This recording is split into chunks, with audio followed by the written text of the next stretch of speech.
upendo wa mama wafirika, wastahili heshima wa mama wafirika,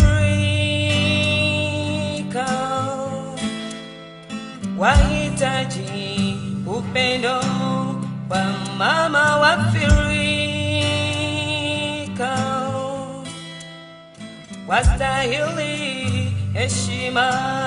Angalia sura yake, inahuzunisha. Angalia macho yake, yanahuzunisha. Angalia sura yake, inahuzunisha. Angalia macho yake, yanahuzunisha. Wamama wafirika wahitaji upendo wa mama wafirika, wastahili heshima. Angalia sura yake,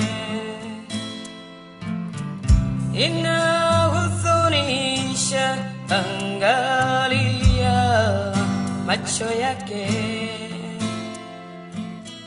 yanahuzunisha.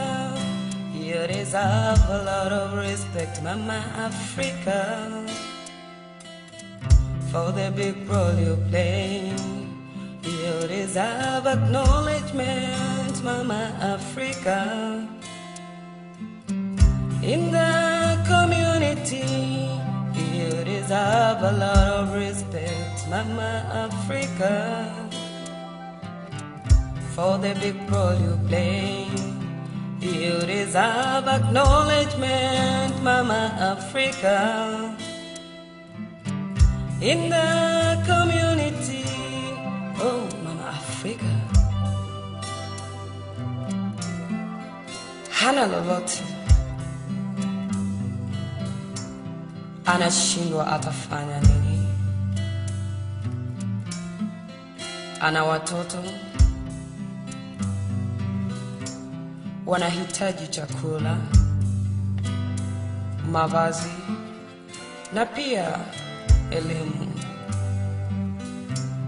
Oh, Mama Africa, Mama Africa,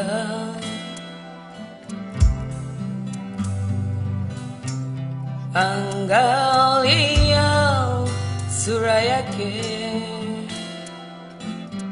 inahuzunisha. Angalia macho yake, yanahuzunisha. Angalia sura yake, inahuzunisha. Angalia macho yake, yanahuzunisha. You deserve a lot of respect, Mama Africa, for the big role you play. You deserve acknowledgement, Mama Africa, in the community.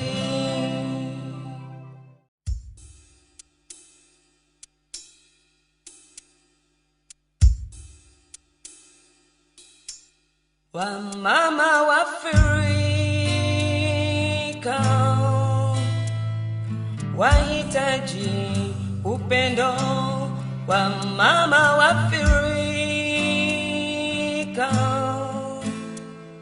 wastahili heshima wa mama wafirika, wahitaji upendo wa mama wafirika, wastahili heshima. angalia sura yake. Inahuzunisha, angalia macho yake. Yanahuzunisha, angalia sura yake. Inahuzunisha, angalia macho yake. Yanahuzunisha, wamama wafirika wahitaji upendo. Wamama wafirika wastahili heshima, angalia sura yake. Inahuzunisha, angalia macho yake. Yanahuzunisha, you deserve a lot of respect, Mama Africa, for the big role you play. You deserve acknowledgement, Mama Africa, in the community. You deserve a lot of respect, Mama Africa, for the big role you play. You deserve acknowledgement, Mama Africa, in the community. Oh, Mama Africa hana lolote, anashindwa atafanya nini? Ana watoto wanahitaji chakula, mavazi na pia elimu. Oh, Mama Africa, Mama Africa,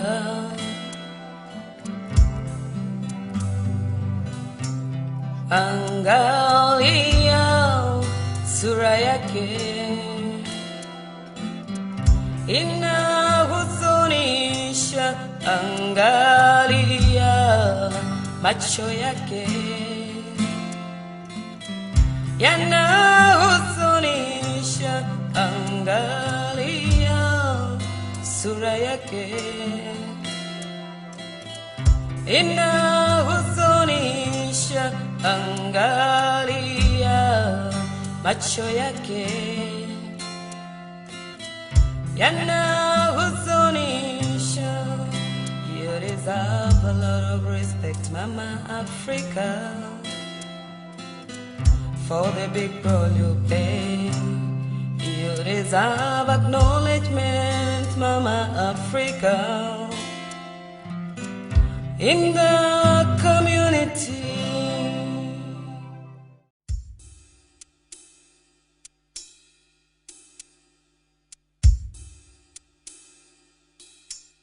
Wamama wafirika wahitaji upendo. Wamama wafirika wastahili heshima. Wamama wafirika wahitaji upendo. Wamama wafirika wastahili heshima, angalia sura yake. Inahuzunisha, angalia macho yake. Yanahuzunisha, angalia sura yake. Inahuzunisha, angalia macho yake yanahuzunisha wamama wa Afrika, wahitaji upendo wa mama wa Afrika, wastahili heshima. Angalia sura yake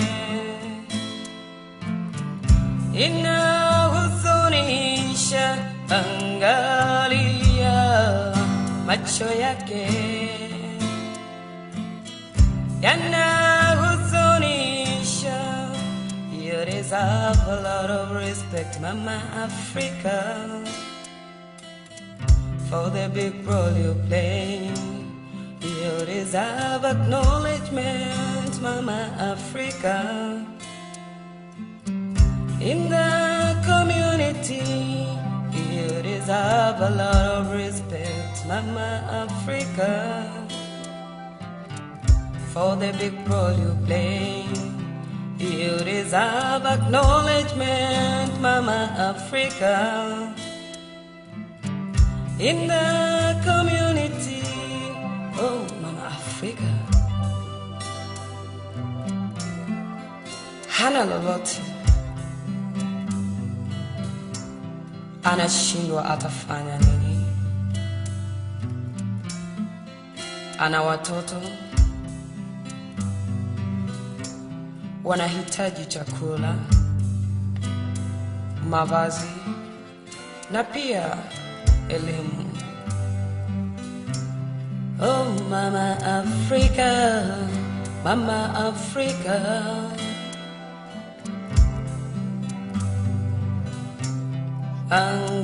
angalia sura yake inahuzunisha, angalia macho yake yanahuzunisha, angalia sura yake inahuzunisha, angalia macho yake yanahuzunisha. You deserve a lot of respect, Mama Africa, for the big role you play. You deserve acknowledgement, Mama Africa, in the community.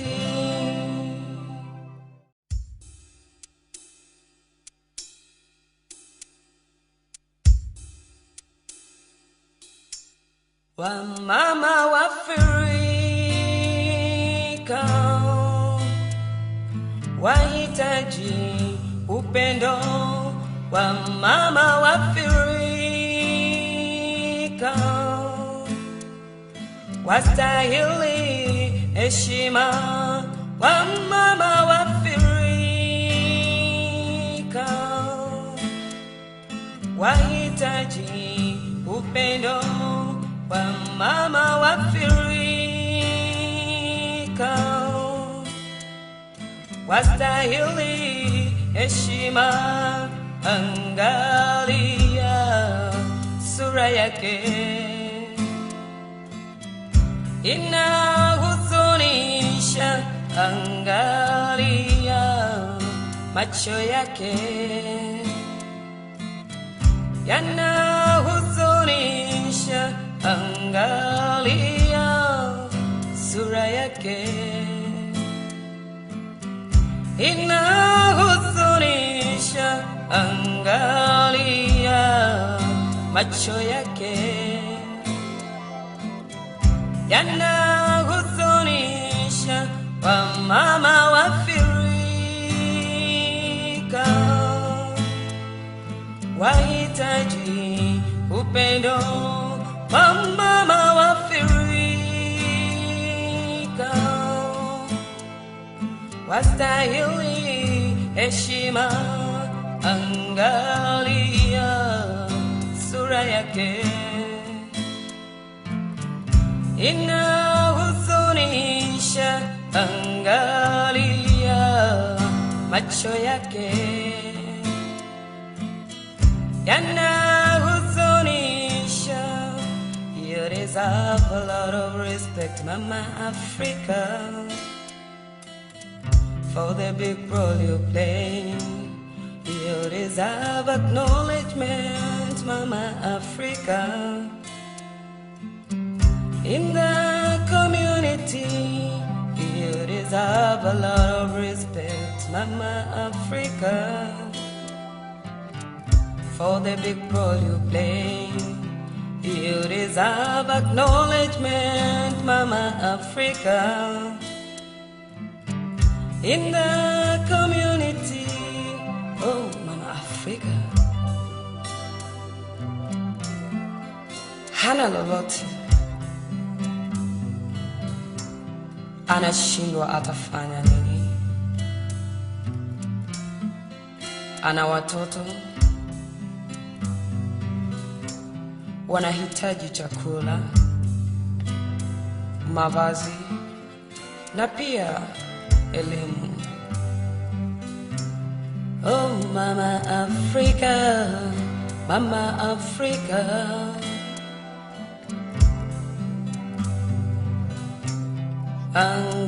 angalia sura yake inahuzunisha, angalia macho yake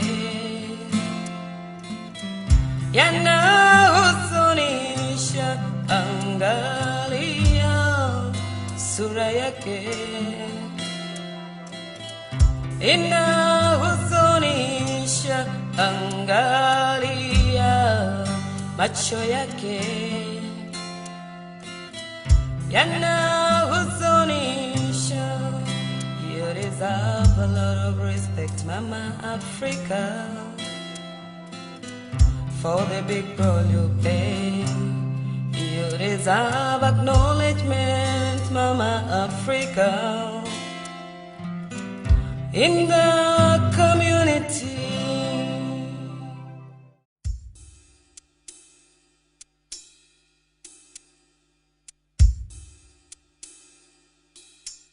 Wamama wa Afrika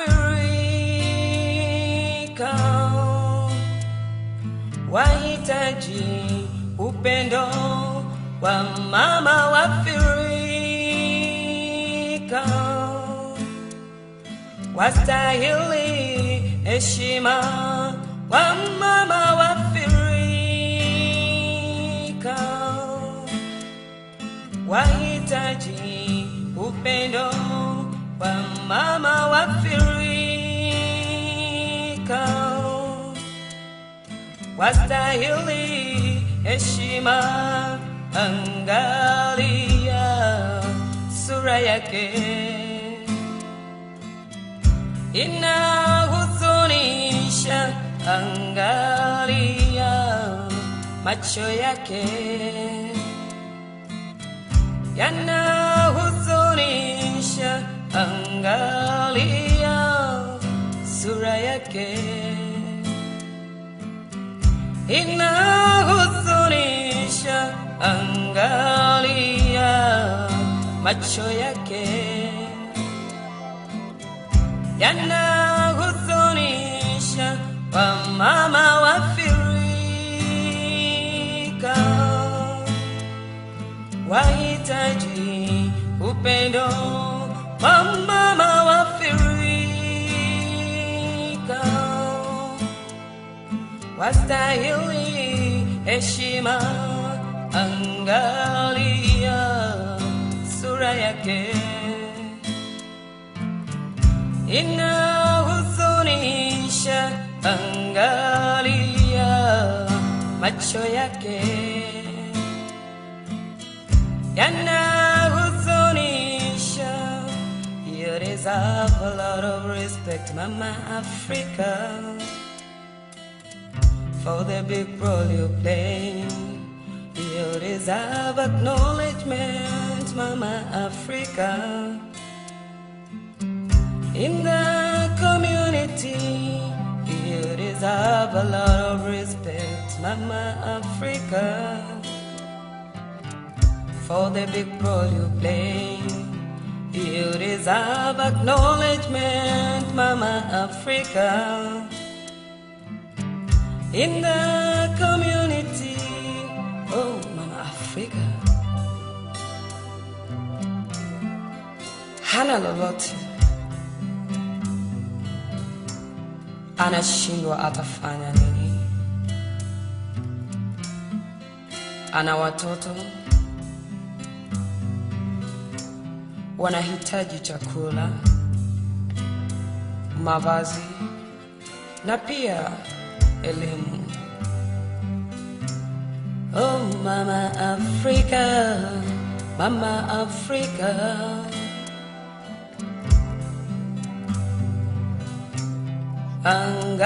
angalia sura yake inahuzunisha, angalia macho yake yanahuzunisha, angalia sura yake inahuzunisha, angalia macho yake yanahuzunisha. You deserve a lot of respect, Mama Africa, for the big role you play. You deserve acknowledgement, Mama Africa, in the community.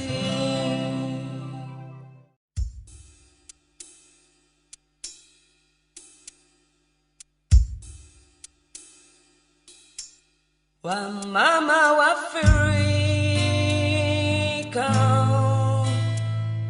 wahitaji upendo, wamama wa Afrika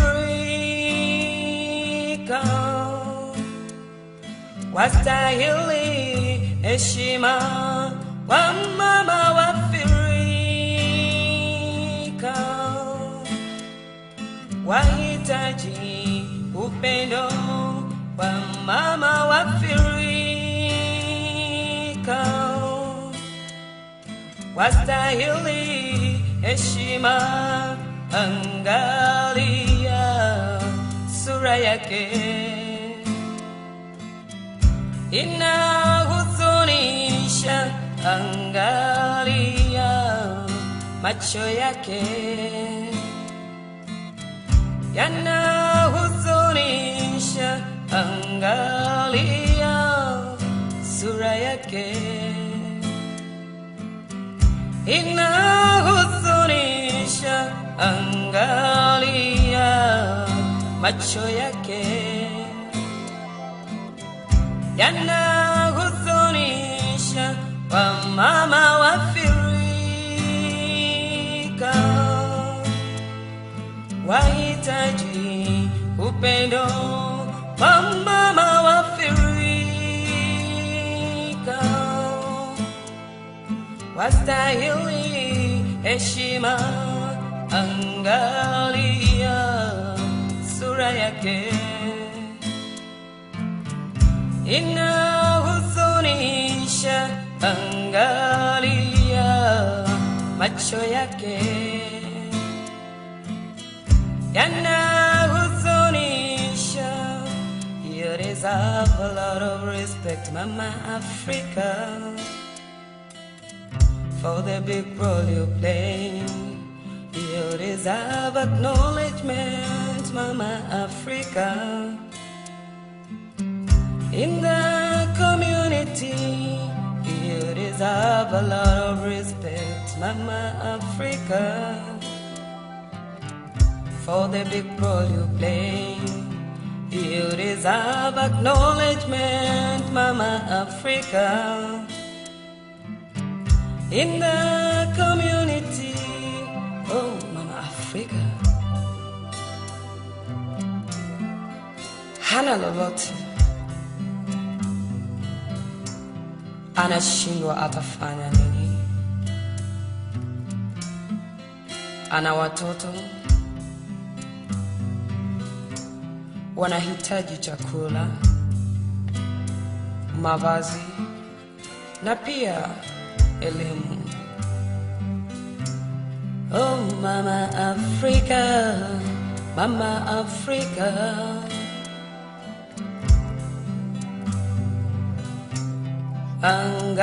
angalia sura yake inahuzunisha, angalia macho yake yanahuzunisha, angalia sura yake inahuzunisha, angalia macho yake yanahuzunisha. You deserve a lot of respect, Mama Africa, for the big role you play. You deserve acknowledgement, Mama Africa, in the community.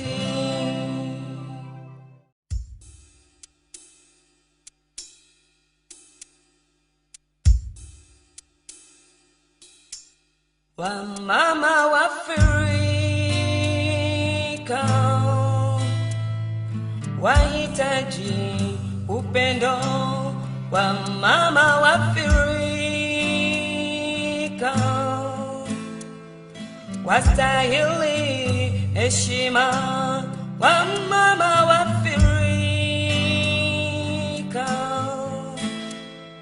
wahitaji upendo, wamama wa Afrika wastahili heshima, angalia sura yake inahuzunisha, angalia macho yake yanahuzunisha, angalia sura yake inahuzunisha, angalia macho yake yanahuzunisha. Wamama wa Afrika wahitaji upendo, wamama wa Afrika wastahili heshima, angalia sura yake inahuzunisha, angalia macho yake yanahuzunisha. You deserve a lot of respect, Mama Africa, for the big role you play. You deserve acknowledgement, Mama Africa, in the community. You deserve a lot of respect, Mama Africa, for the big role you play. You deserve acknowledgement, Mama Africa, in the community. Oh Mama Africa, hana lolote, anashindwa atafanya nini? Ana watoto wanahitaji chakula, mavazi na pia elimu. Oh Mama Africa, Mama Africa,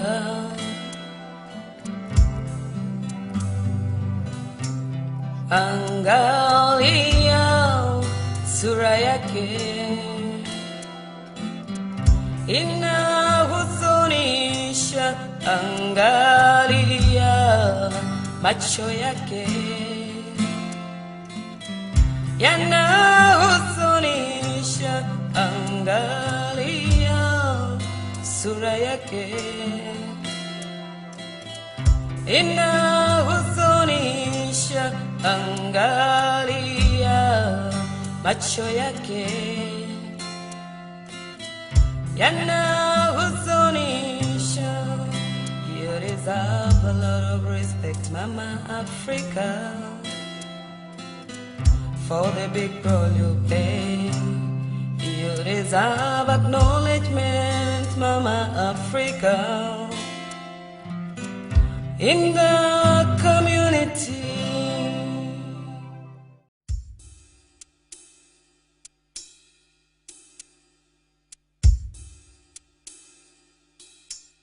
Wamama wa Afrika wahitaji upendo. Wamama wa Afrika wastahili heshima. Wamama wa Afrika wahitaji upendo. Wamama wa Afrika wastahili heshima. Angalia sura yake. Inahuzunisha, angalia macho yake. Yanahuzunisha, angalia sura yake. Inahuzunisha, angalia macho yake. Yanahuzunisha, wamama wa Afrika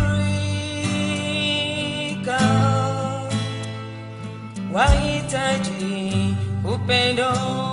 Wamama wa Afrika wastahili heshima. Angalia sura yake. Inahuzunisha, angalia macho yake. Yanahuzunisha. You deserve a lot of respect, Mama Africa, for the big role you play. You deserve acknowledgement, Mama Africa, in the community. You deserve a lot of respect, Mama Africa, for the big role you play. You deserve acknowledgement, Mama Africa, in the community. Oh, Mama Africa hana lolote, anashindwa atafanya nini? Ana watoto wanahitaji chakula, mavazi na pia elimu. Oh, Mama Africa, Mama Africa,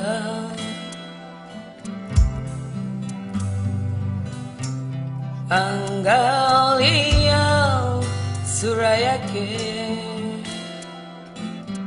Inahuzunisha, angalia macho yake. Yanahuzunisha, angalia sura yake. Inahuzunisha, angalia macho yake.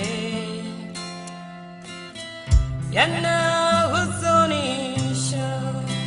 You deserve deserve a lot of respect, Mama Africa, for the big role you play. You deserve acknowledgement, Mama Africa, in the community.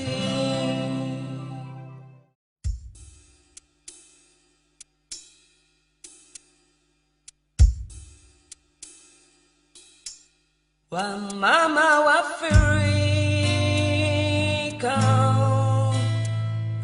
wahitaji upendo, wa mama wa Afrika wastahili heshima, wa mama wa Afrika wahitaji upendo, wa mama wa Afrika wastahili heshima. Angalia sura yake inahuzunisha, angalia macho yake yanahuzunisha, angalia sura yake inahuzunisha, angalia macho yake yanahuzunisha. Wa mama wa Afrika wahitaji upendo, wa mama wa Afrika wastahili heshima. Angalia sura yake inahuzunisha, angalia macho yake yanahuzunisha. You deserve a lot of respect, Mama Africa, for the big role you play. You deserve acknowledgement, Mama Africa, in the community. You deserve a lot of respect, Mama Africa, for the big role you play. You deserve acknowledgement, Mama Africa, in the community. Oh, Mama Africa hana lolote, anashindwa atafanya nini. Ana watoto wanahitaji chakula, mavazi na pia elimu.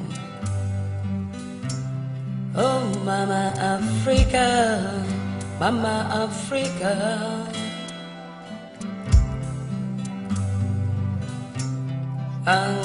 angalia sura yake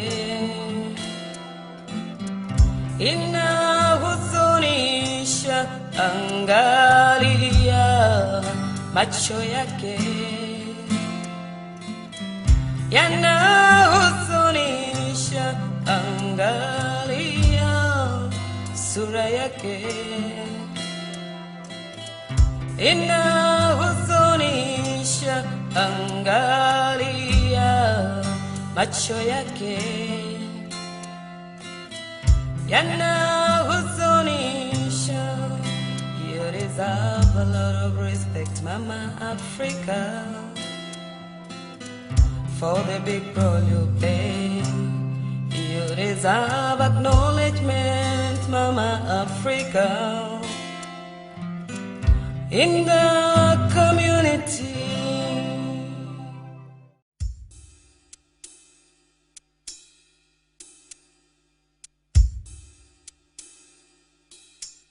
Wa mama wa Afrika wahitaji upendo wa mama Waafrika,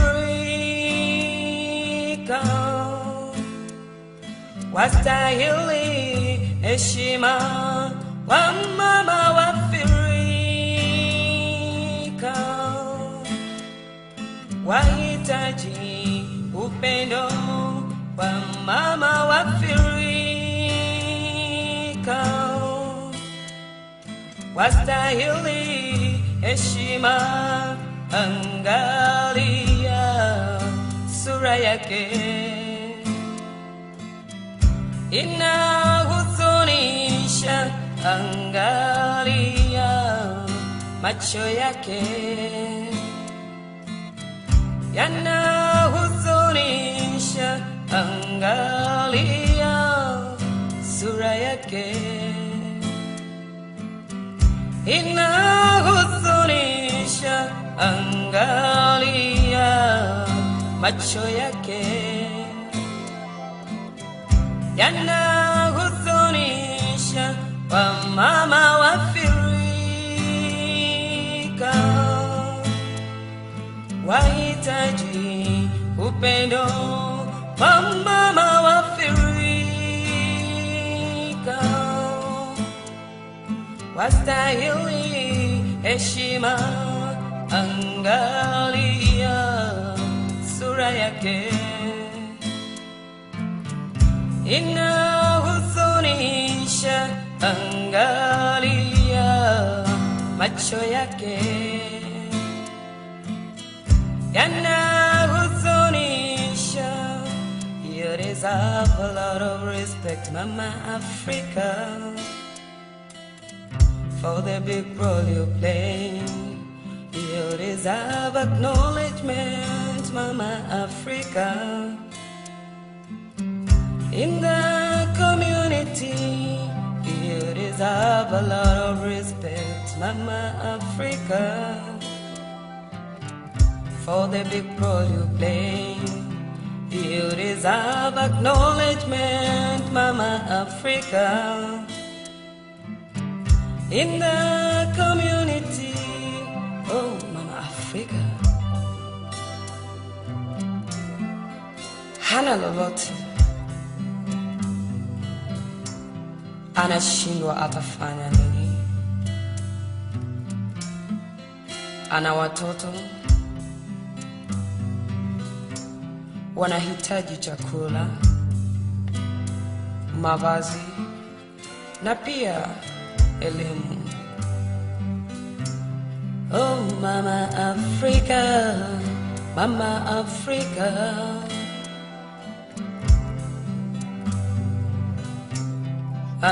angalia sura yake,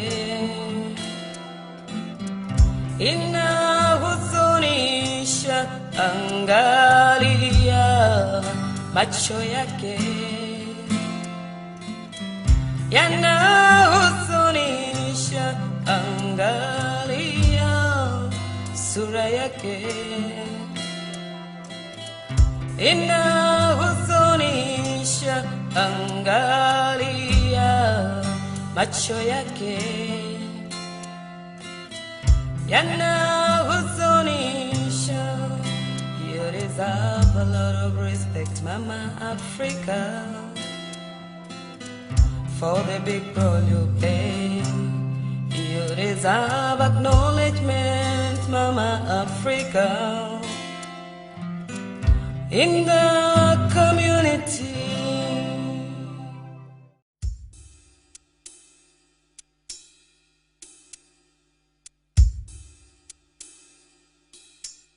Wamama Waafrika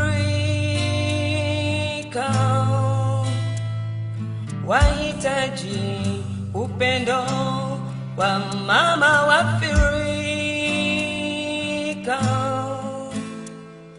wastahili heshima wa mama Waafrika,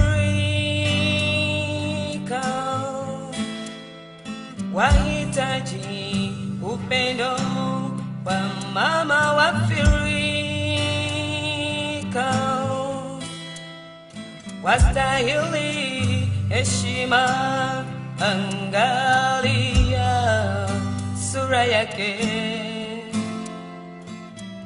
Inahuzunisha, angalia macho yake.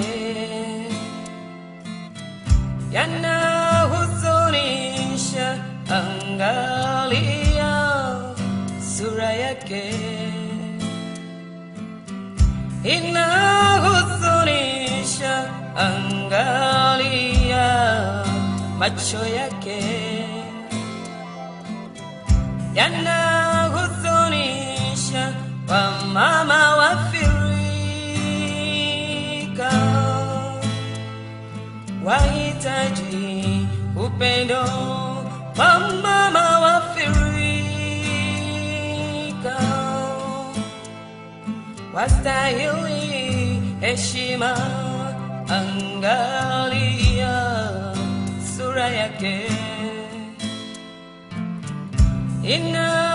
Inahuzunisha, angalia macho yake.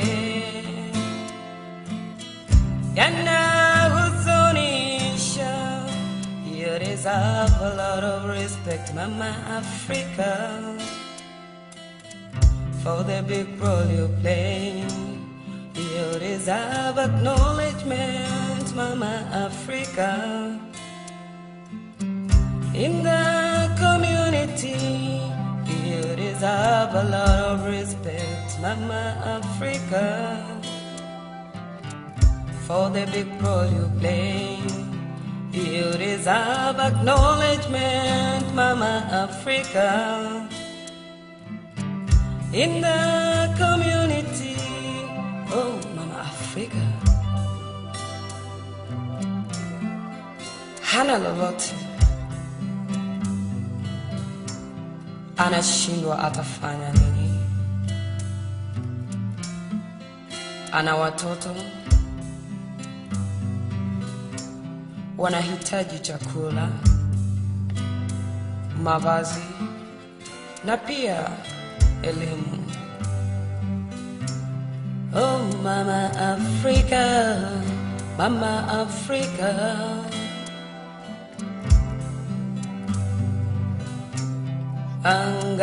angalia sura yake.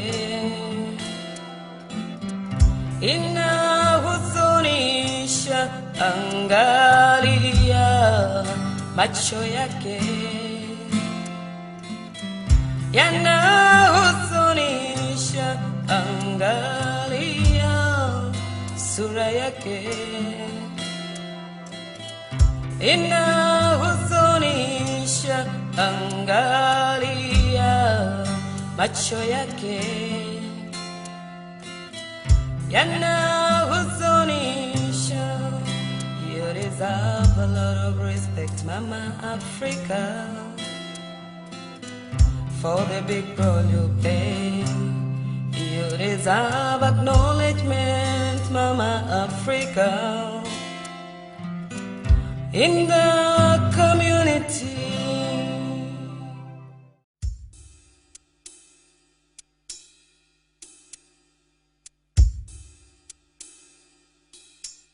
Wamama wafirika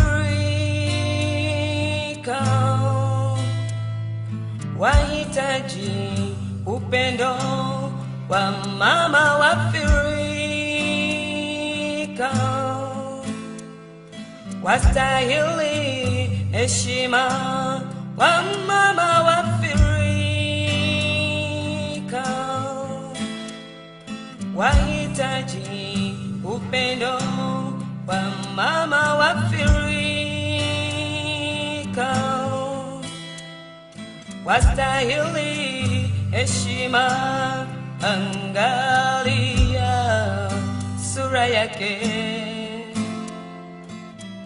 Inahuzunisha, angalia macho yake. Yanahuzunisha, angalia sura yake. Inahuzunisha, angalia macho yake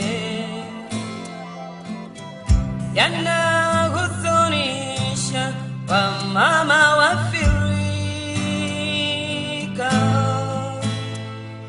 wahitaji upendo wamama wafirika, wastahili heshima, angalia sura yake inahuzunisha, angalia macho yake yanahuzunisha. You deserve a lot of respect, Mama Africa, for the big role you play. You deserve acknowledgement, Mama Africa, in the community. You deserve a lot of respect, Mama Africa, for the big role you play. You deserve acknowledgement, Mama Africa, in the community. Oh, Mama Africa, hana lolote, anashindwa atafanya nini? Ana watoto wanahitaji chakula, mavazi na pia elimu. Oh, Mama Africa, Mama Africa,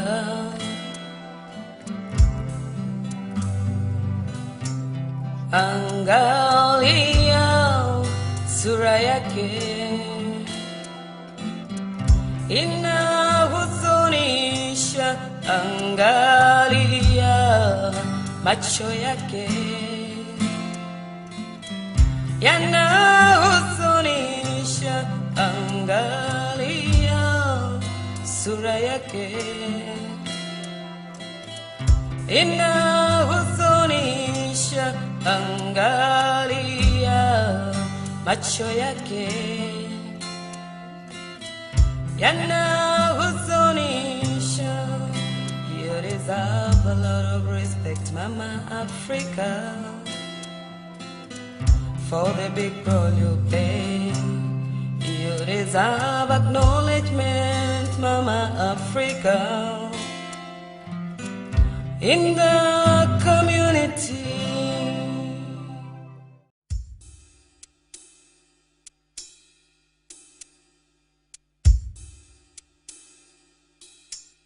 Wamama wafirika,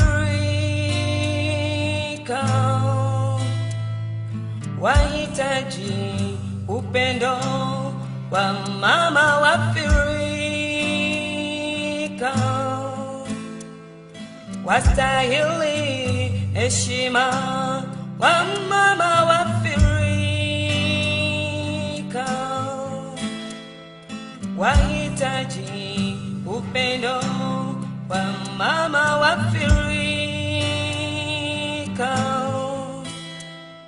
wastahili heshima, angalia sura yake inahuzunisha, angalia macho yake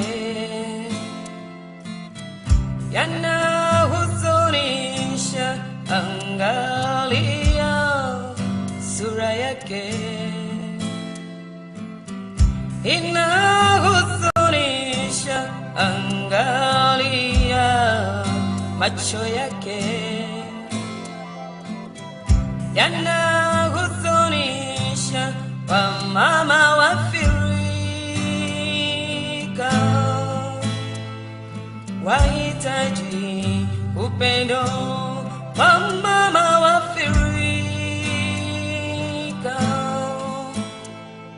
wastahili heshima, angalia sura yake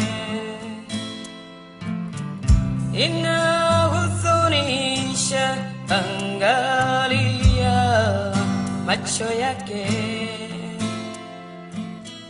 yanahuzunisha. You deserve a lot of respect, Mama Africa, for the big role you play. You deserve acknowledgement, Mama Africa, in the community. You deserve a lot of respect, Mama Africa, for the big role you play. You deserve acknowledgement, Mama Africa, in the community. Oh, Mama Africa, hana lolote, anashindwa atafanya nini? Ana watoto wanahitaji chakula, mavazi na pia elimu. Oh, Mama Africa, Mama Africa,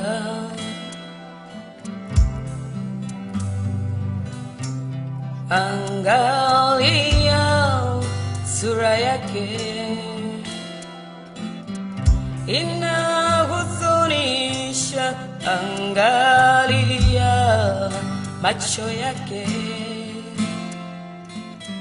yanahuzunisha, angalia sura yake inahuzunisha, angalia macho yake yanahuzunisha. You deserve a lot of respect, Mama Africa, for the big role you play. You deserve acknowledgement, Mama Africa, in the community.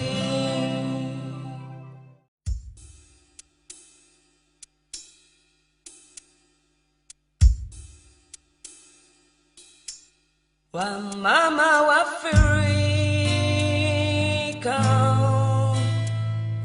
wahitaji upendo. Wamama wa Afrika wastahili heshima. Wamama wa Afrika wahitaji upendo. Wamama wa Afrika wastahili heshima, angalia sura yake inahuzunisha, angalia macho yake yanahuzunisha, angalia sura yake inahuzunisha, angalia macho yake yanahuzunisha. Wamama wa Afrika wahitaji upendo. Wamama wa Afrika wastahili heshima, angalia sura yake inahuzunisha, angalia macho yake yanahuzunisha. You deserve a lot of respect, Mama Africa, for the big role you play. You deserve acknowledgement, Mama Africa, in the community. deserve a lot of respect, Mama Africa, for the big role you play. You deserve acknowledgement, Mama Africa, in the community. Oh, Mama Africa, hana lolote, anashindwa atafanya nini? Ana watoto wanahitaji chakula, mavazi na pia elimu. Oh, Mama Africa, Mama Africa,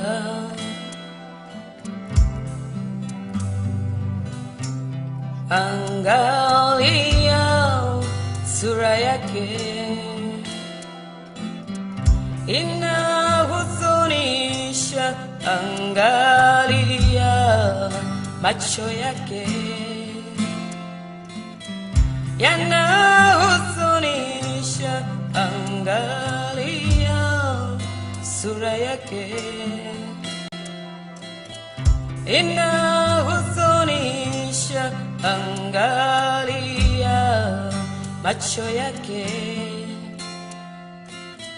yanahuzunisha. You deserve a lot of respect, Mama Africa, for the big role you play. You deserve acknowledgement, Mama Africa, in the community.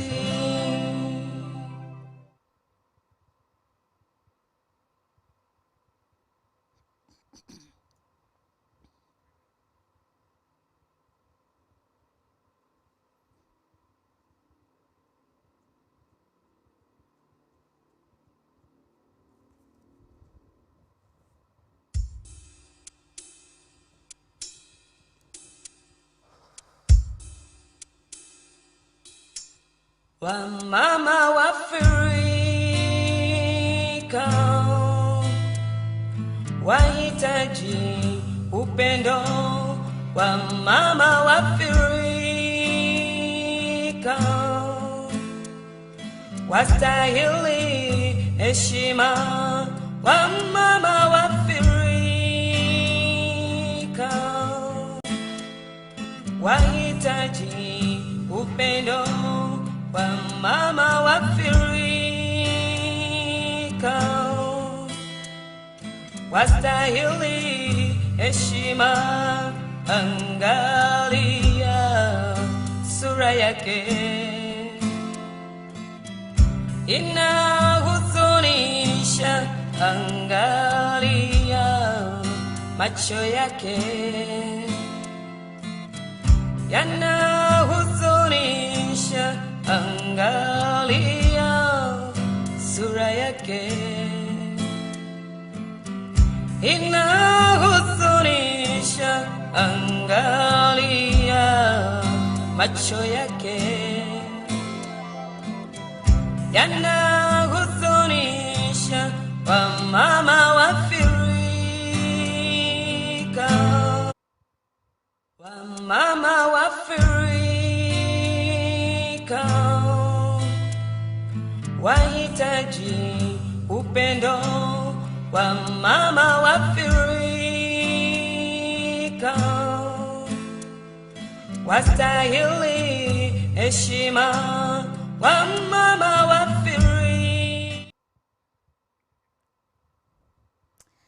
Good morning, everybody. It's yet another beautiful day in the city of Nairobi. We are indeed very excited that this day has come. Thank you very much for all of you that have been able to join us online, virtually, from every part of this country. Thank you for those also who've been able to join us from other parts of the world as well. Indeed, you're welcome to the inaugural Women Economic Forum, Kenya 2021. Today is the second day. I really wish to apologize most sincerely to all of you who have been waiting for us to come live. Indeed, we had a technical challenge, but that is now resolved.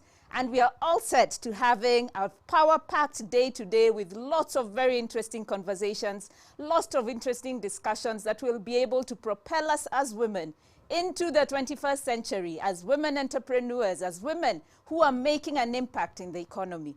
Before we start, I wish to allow us to have a moment of silence for the national anthem. O God of all creation, blessed is the Lord nation. Just is the shield and defender. May we live in unity, peace and liberty. Plenty be found within our borders. Mungu twaomba uilinde Jumuiya Afrika Mashariki, tuwezeshe kuishi kwa amani, tutimize na malengo yetu. Jumuiya yetu sote tuilinde, tuajibike, tuimarike. Umoja wetu ni nguzo yetu, idumu jumuiya yetu.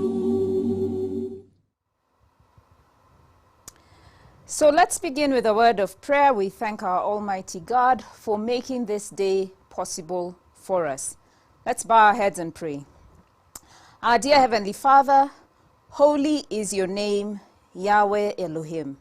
In the precious name of your Son, Yeshua Messiah, we humbly come before your throne of grace, seeking your mercy as we repent of all our sins, for we know you are holy. Sanctify us in Yeshua's name. We thank you for this meeting, for the great success and wonderful conversations we had yesterday on the first day of the conference. We commit this second and final day into your hands. And we pray for the Holy Spirit to take full control throughout our discussions and give us good success. We thank you and appreciate all those who have joined us in the great discussion, and we pray for your wisdom to follow through on the commitments and the expectations. In Proverbs 31, you have shown us of the paragon of excellence, a woman who was a financially savvy woman who traded in textiles, managed employees, raised her children, and did so much more. She was a portrait of what excellence looked like. Help us to capture this concept and make it a reality in our lives. Glorify yourself in our midst and in our work. We thank you and we bless you. In Yeshua Messiah's name, amen. Amen, amen, amen. Continuing with gratitude for all of you that have been able to join us. Indeed, we thank Crown Trust for putting together this amazing conference. It has been very enlightening. If we look at the comments and the engagement that happened yesterday, we see that indeed all of us thought that this was a very, very timely and fruitful conversation. We wish to recognize the other partners of the Women Voices and Leadership Project who have walked with Crown Trust through this journey. We recognize CARE Canada, CARE Kenya, Uraia Trust, CREW, Urgent Action Fund, who are all members of the Women's Voices and Leadership Project. Special thanks goes to the funders, the development partner that is funding the WVL project, Global Affairs Canada. It is because of their generous contribution that this conference has been made possible. We also recognize our financial sponsor, EcoBank, the Pan-African Bank, and wish to thank EcoBank for continuously and consistently walking the talk and believing in women. We acknowledge our other partners, the New Revenue Solutions Africa and Digital Oasis, who have put in a lot of effort into making this 2 days a success. However, this event would not be complete without each one of you. You have logged on from wherever you are, in your offices, in your homes, in your different locations, and become part of this conversation. This event is a success because of your commitment, because of your drive, because of your willingness to have this conversation and to move the needle with regard to women's economic empowerment in this country. Yesterday, we saw over 1,300 participants register for the conference. Today, we hope that we will have an even bigger number. So we urge all of us to share. Spread the word, share with your friends, with your family, with your colleagues. This is indeed a moment for all of us to learn, to engage, and to contribute towards the economic empowerment of women in this country. We also urge you to follow Crown in all the social media platforms. Subscribe to Crown's YouTube channel, follow them on Twitter, follow them on Facebook, share this as well on your own social media platforms. And the hashtag for this is Women Economy KE, so you can share that, you can advance that conversation on your own social media platforms, and let's get as many people involved and engaged in this day. So today's sessions will cover some very critical issues. As we said yesterday, we are seeking to expose the barriers. We are seeking to identify the opportunities. We want to ask ourselves, how can women be more strategic? How can they deal with the challenges that they face on a day-to-day basis as entrepreneurs, as those who are contributing to the economy, as drivers of this economy? And as we identify those constraints, we want to find common solutions. So we don't want to get stuck in identifying the constraints. We actually want to say, what is a credible, what is a robust pathway for women to actually overcome these challenges? The issues that we will deal with today are really where the rubber meets the road. We will be looking at taxation. We will be looking at financial access. We will be looking at the opportunities and challenges of being a micro and small enterprise in this country. We will be asking ourselves, how is it that actually women can be able to deal with those challenges in practical ways, understanding the nitty-gritties around those areas and seeing how to advance in each of those areas. Then we will also look at the policy and budgeting context. Indeed, government does play a critical role in putting in place an enabling environment that enables everyone, not just women, to operate, to thrive, and to go about their daily business. What is the role of government? What is the role of government in putting in place programs and plans that would enable women? How is the government budgeting and showing its commitment towards those policies and plans? We all know that the budget is a strong indicator that gives us a view of what is the priority of the government of the day. Now, before we go into the sessions, I'd want to just recap on what we went through yesterday so that we all have a good memory of what it is that we went through yesterday. And those of us who are joining us today, that they would also get a feel of what yesterday's meeting and discussion was all about. The opening session really set the stage in terms of defining the agenda for the conference. We heard about the great potential of women, the barriers they face, and some of the work that is being undertaken by the Ministry of Public Service and Gender, as well as the organizers of this conference and their partners. There couldn't be a better moment to be having this conversation. Indeed, the world at large and this country is grappling with the impact of the COVID-19 pandemic.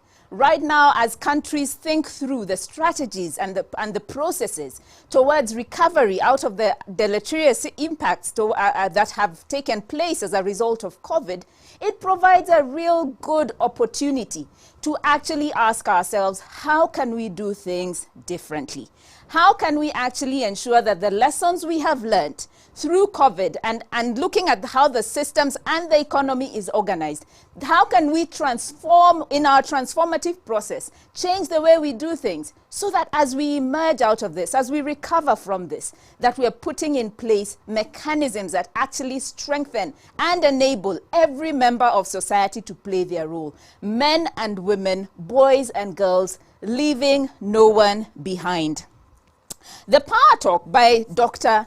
Patricia Murugami was indeed just that. It was a power talk. And we do look forward to our power talk today. We've realized it's really an energizing point that sort of galvanizes us and gives us a pathway, shines a light to us in the direction that we should take. Dr. Murugami urged us, amongst many other things, to unlearn what does not serve us well. She urged us to become our next best self, to dream big and build an empire, not to aim low. She talked about your posture.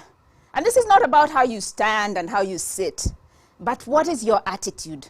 What attitude are you taking into the marketplace? She urged that posture is very important in the entrepreneurship journey. A clarion call to think big and dream big is what she made. But we need to remain practical, true to the process, because process and systems matter. The agricultural session was most enlightening. Dr. Wasilwa from the Kenya Agricultural and Livestock Research Organization took us through the step-by-step understanding of agriculture, helping us understand the science of crop production, the end-to-end agricultural produce value chains.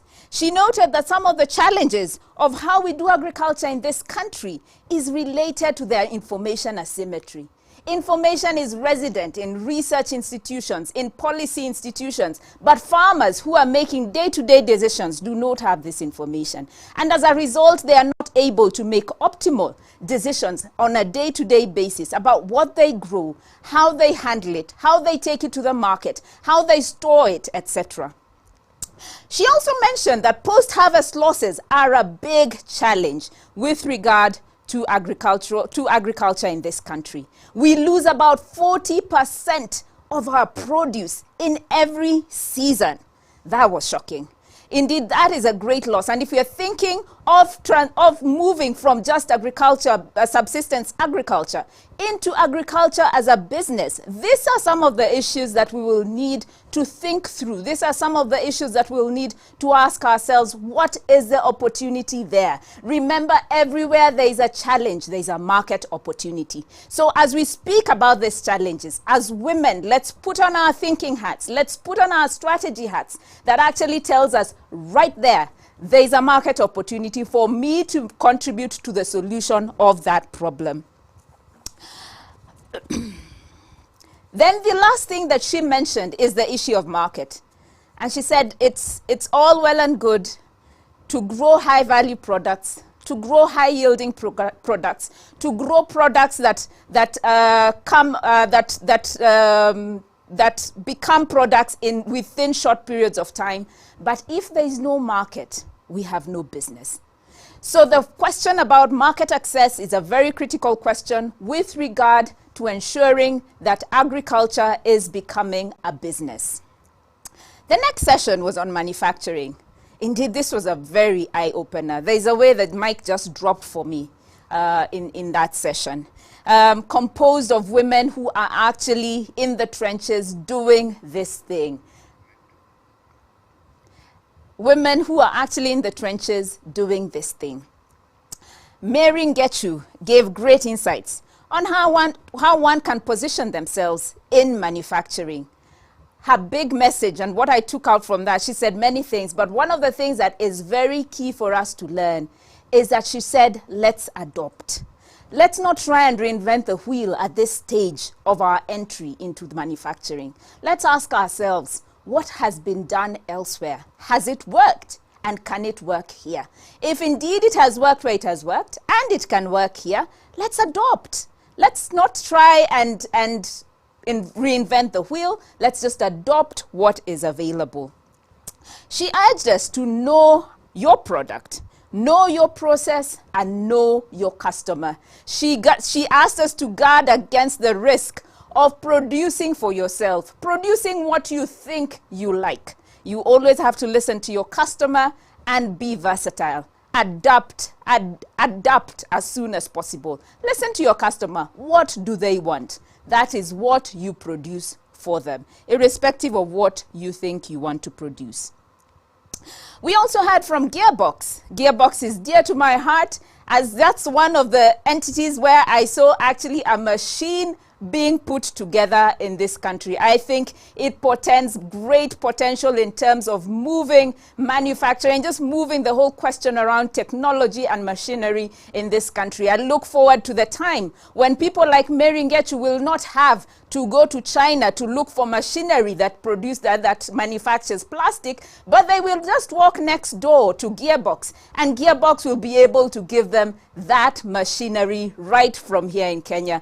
Doing an excellent work, thinking through how to make manufacturing more accessible, thinking through how to make technology around manufacturing more accessible. They told us about their micro-manufacturing co-working spaces where manufacturers and engineers are able to access sophisticated and very expensive machinery, but because it is a shared space, they then don't have to incur the costs of putting up this machinery themselves. They just incur the cost of using the machinery on a per hour basis.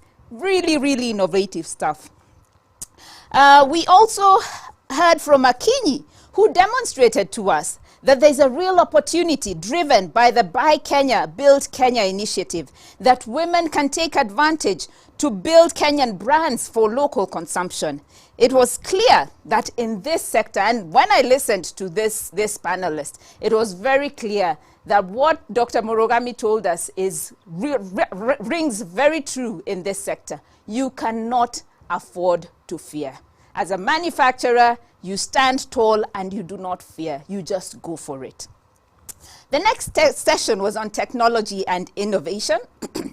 Very interesting conversation by industry experts, industry specialists, who gave great insights into the potential of ICT technology for harnessing development and how women could leverage on the same. They identified the barriers, and they also brought us to the thinking of what we need to do as women, even as we think about integrating into the technology and the digital transformation agenda. We need to equip ourselves with information. We need to understand that this is it's a new landscape, and we need to put in place the right thinking, the right knowledge, and be careful not to get into trouble with regard to some of the legal requirements that exist.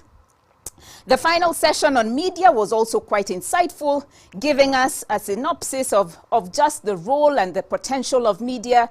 Indeed, we had some very innovative stuff that is happening in the Nation Media Group, who have put together a gender desk that is seeking to ensure that it is deliberately covering women stories. That was yesterday. However, in the run-up to the conference, Crown Trust has undertaken some other pre-meetings with different groups of people just to try and mine their thinking and their agenda that would inform this Women's Economic Forum. They had an intergenerational forum, which was mainly targeting young people and particularly millennials, and asking them, what would the Women Economic Forum mean to them? What would they want to see in that session? From the communique that came out of that meeting, it's evident that the young people are also saying a lot of the same things that we, the more mature women, are saying. They recognize the needs for skills development amongst the youth that would enable them have skills that match to the needs of the economy and the job market. They call for investment in the creative economy and the creation of a robust policy and legal framework to support the same.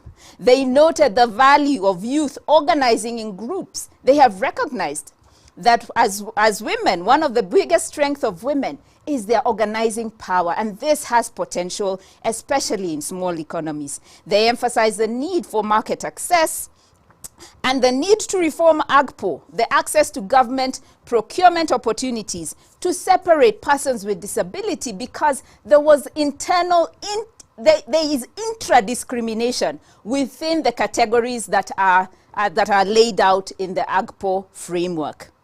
From the communique that was done by the Intersectional Forum, and this was a forum bringing women from all walks of life, different sectors together, They too raised similar issues. They talked about the issues of disability. They talked about the issues of ensuring that the budget is responsive to the needs of women.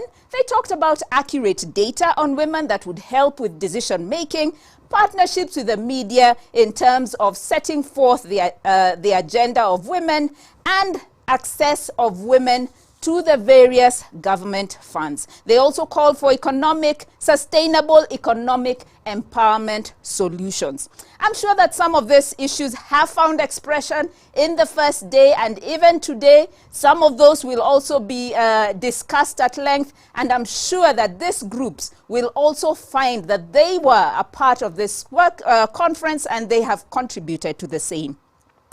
On to our agenda for the day. As I mentioned earlier, today we have a rich menu of issues for discussion. And we will kick off this discussion with, we will have a short break, and then we will just dig in and dive into the rest of the day. So thank you very much.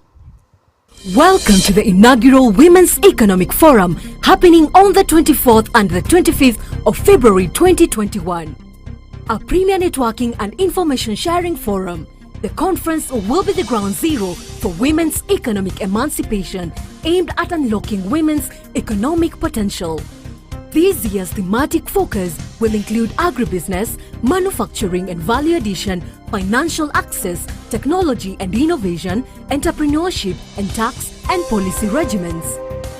The forum, which will be held virtually, will comprise panel discussions, networking sessions, power talks, and keynote addresses from high-ranking government officials, development partners, industry leaders, financial institutions, and many more.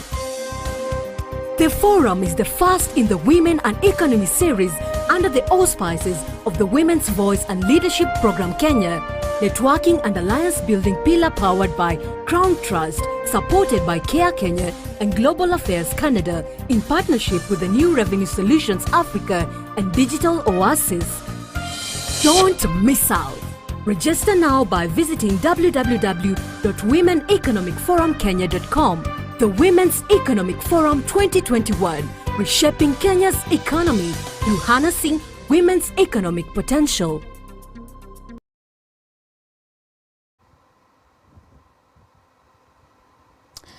So to kick us off today, we will start with a power talk by Nyakan June. Nyakan is an international consultant, a professional strategist, a strong negotiator, partnership developer, business process reengineer, and transformational change agent. She is also an impactful motivational speaker, a business efficiency solutions person who has a track record of successfully transforming people and organizations for efficiency, productivity in innovative ways. She is a CEO and founder of Timeless Women of Wonder organization.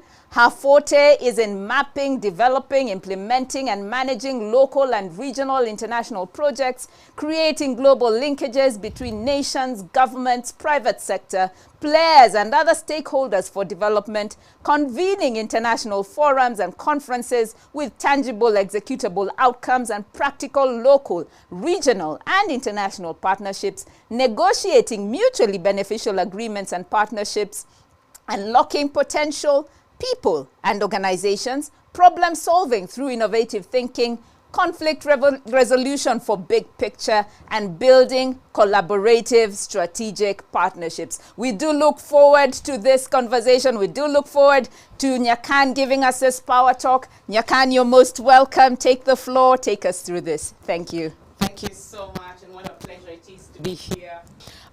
My gratitude goes out to Crown Trust and all the stakeholders who have put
I see they have a lot of unique features inside of them. They're natural problem solvers.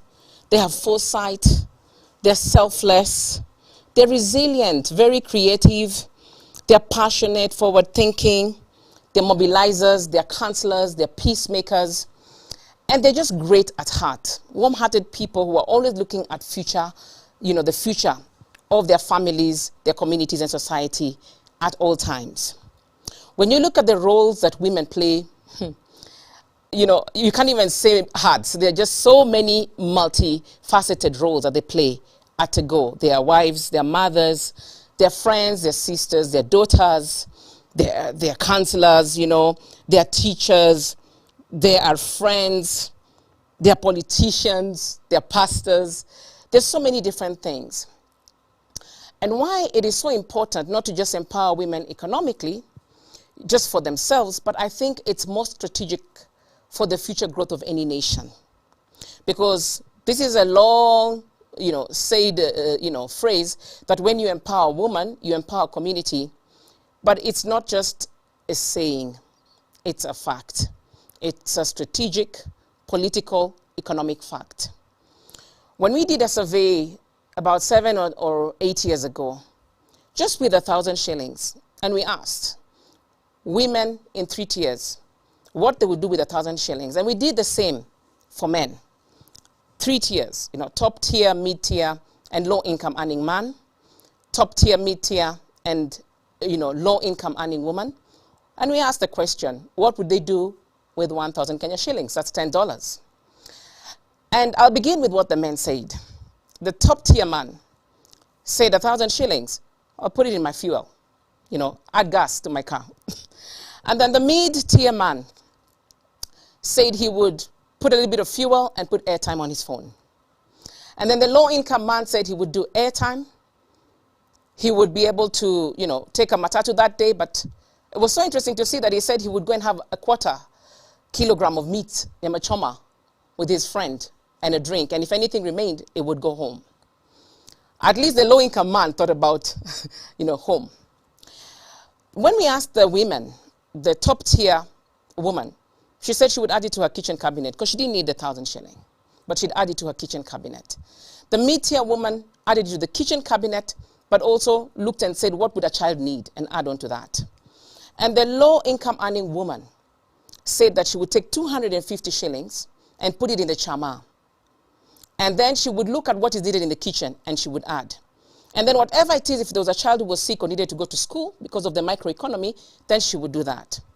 And it was obvious to us then, when we were looking at the subject of women's economic empowerment, whether it is really strategic economically, politically, and socially, to empower women economically, not just by theory, not just by emotions, but by fact. It was a fact that women think beyond themselves. They think selflessly. They think of tomorrow. They think of the family. So when you're empowering a woman economically, there's lots of gains. But now let's look at the Kenyan economy, the opportunities. There's lots of things we can talk about, why it is so important to empower women economically. But let us look at the subject of today, which is reshaping the Kenyan economy through harnessing women's potential. And I'll be looking at some data. We all know that over 50% of Africa's population is women, and that fact is true even in Kenya. And I'll be looking at 3 perspectives when it comes to harnessing women's potential in light of reshaping the Kenyan economy. We'll be looking at our roadmap for the country. We all have the Vision 2030. Women, I encourage you to access information so that you're deliberate, you're strategic, and you're on target in how you're using your time, your effort, and your resources. We have a roadmap for the country, the Vision 2030. And then we also have a development agenda, the Big 4 agenda. And so that we can align our time and opportunities and everything that we do towards this so that we can maximize output for ourselves, for our communities, and for our nation. When you look at the Big 4 agenda, and I'm sure you all have it, but just to reiterate, the Big 4 agenda is looking at development in 4 key categories. And we're looking at affordable housing, we're looking at our universal health care, we're looking at our food security and agricultural sector, and we're looking at manufacturing and value addition. Now, even if you're a housewife, by the way, as long as you're a woman who's looking at taking up opportunities, it is easy to look and see how you contribute and how your day-to-day role is plugging into these things. Let us just simplify our thinking. Some of these things look big and far out there. But when you break them down into very simple forms, you see how your day-to-day can contribute towards these equations. Okay? When you're looking at affordable housing, do you know that the matter of housing affects women directly? Directly, in terms of how space is, the comfort of the home, the quality of life, the standard of livings. Women are at the center of it. And if we look back, hundreds of years ago, you find that women were actually the ones who were playing a big role in building our African houses, the huts that we made. You know, we're naturally built to sustain, right? So I would say that there's a great opportunity in women relooking. We're reshaping the Kenyan economy, that's our theme. But we're looking at giving a voice to how our housing is happening, because the cost of housing is quite exorbitant in our country. And there is an opportunity with the affordable housing to begin to lay a voice in that direction, a collective voice to champion what we want the houses to look like. How can we innovate in our materials? And I'm so happy to hear that yesterday we were discussing about manufacturing and the value chains. And we have women at all levels. We have women in policies where if we collaborate and come together and mobilize, we can be able to give a voice and input to the quality and the kind of housing that we want and the kind of materials we can use that would be able to reduce the cost of housing. I even dare to challenge us to think about using the earth. The earth is available, the soil, in plenty. Can we innovate around the kind of material we're using? And let's do some research. You wouldn't believe it. Texas in the US is actually making headway with what they call earth domes, very innovative housing that actually saves on heating, electrical for the winters, and cool summers, you know. And all they're doing is building it out of earth. They've innovated around that. Can you imagine the cost of housing coming down because we're looking at innovating? And because women are most affected when we don't have housing or we can't afford housing, where do we put our children? Where do we stay? What is the quality of life? We have a voice in there. But then I will speak to, again, skills for industry. I want to look at 3 buckets in which we'll be looking at this economic empowerment equation as far as reshaping the Kenyan economy is concerned. I want to look at empowerment, I want to look at enablement, and I want to look at self-initiative. When we're looking at empowerment, we're looking at SMAC, center, what I call the master key for wealth creation, education. Education is key. Are our girls being educated? Are we mentoring through our education system? Are we holding each other up? Are we holding hands, right? What is our education teaching us? And how can we, the women of Kenya, influence the quality of education, not just for girls, but even for boys, because we're looking at a citizenship that will be contributing to our Big Four agenda. But are we ensuring that our girls are staying in school? So education is very key. But just for the sake of the Big Four agenda, and especially affordable housing and agriculture and value addition and manufacturing, is what we're doing within our education system.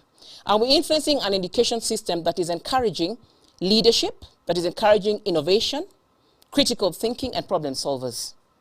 Because that is where it begins.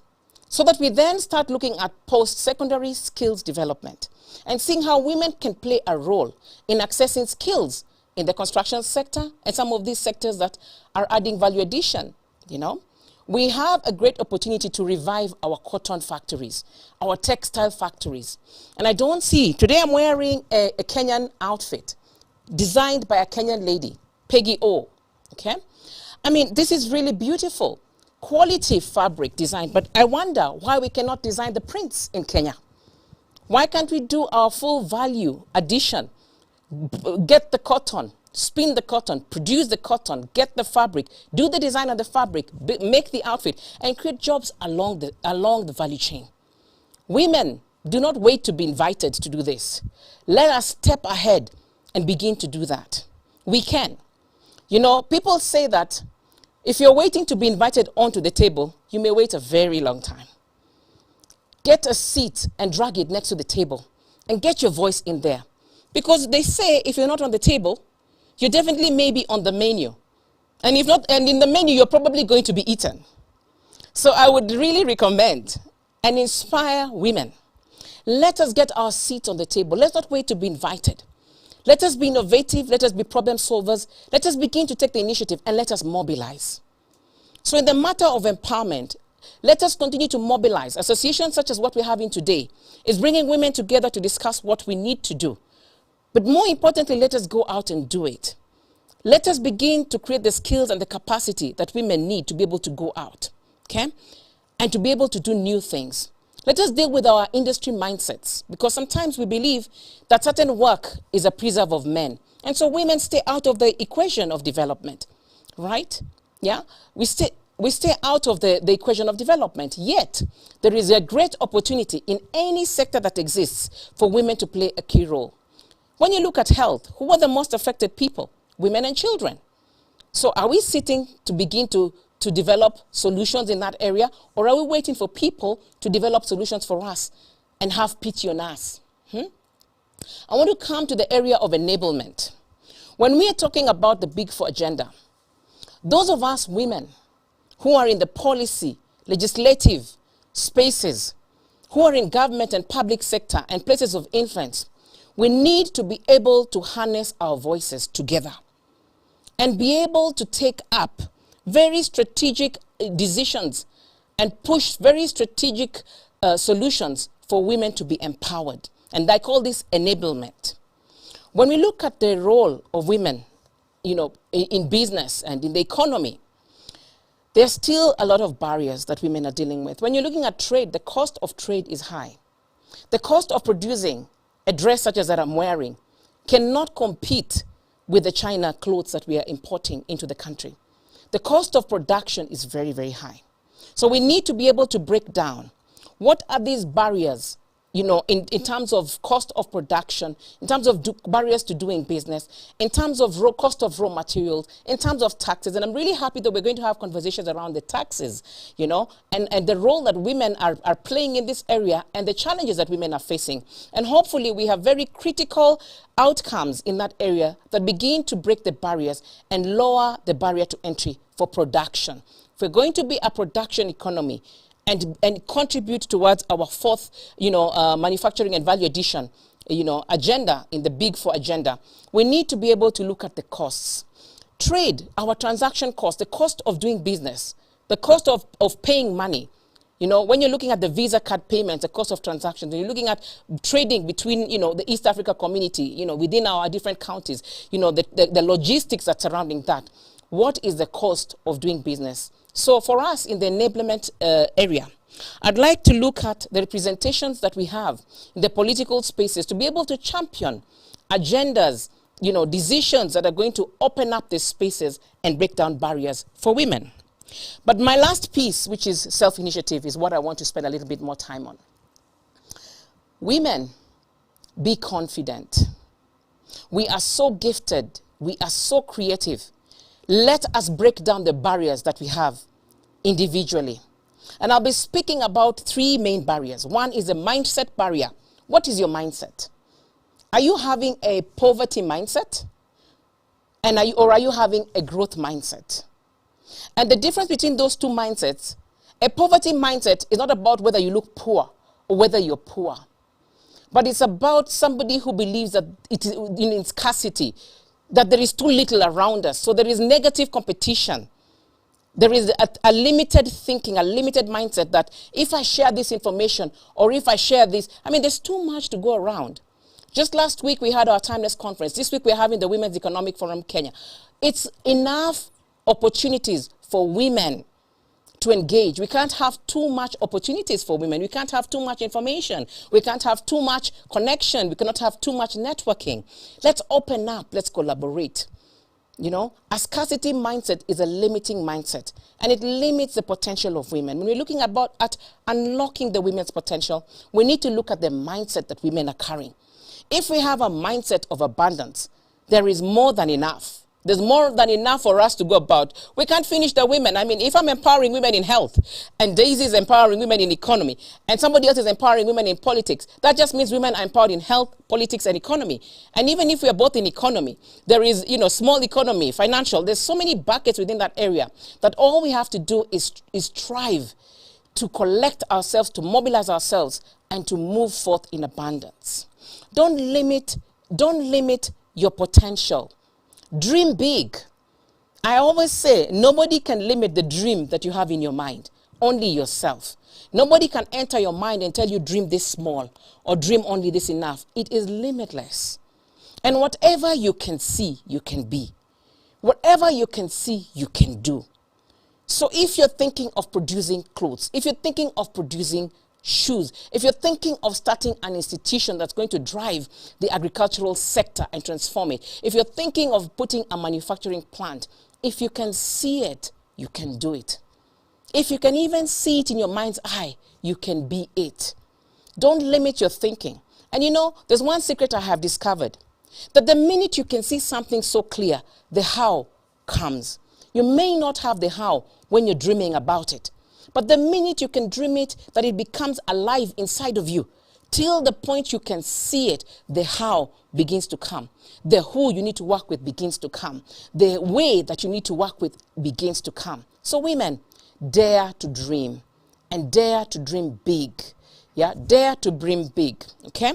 So we keep going with that. We keep going with that.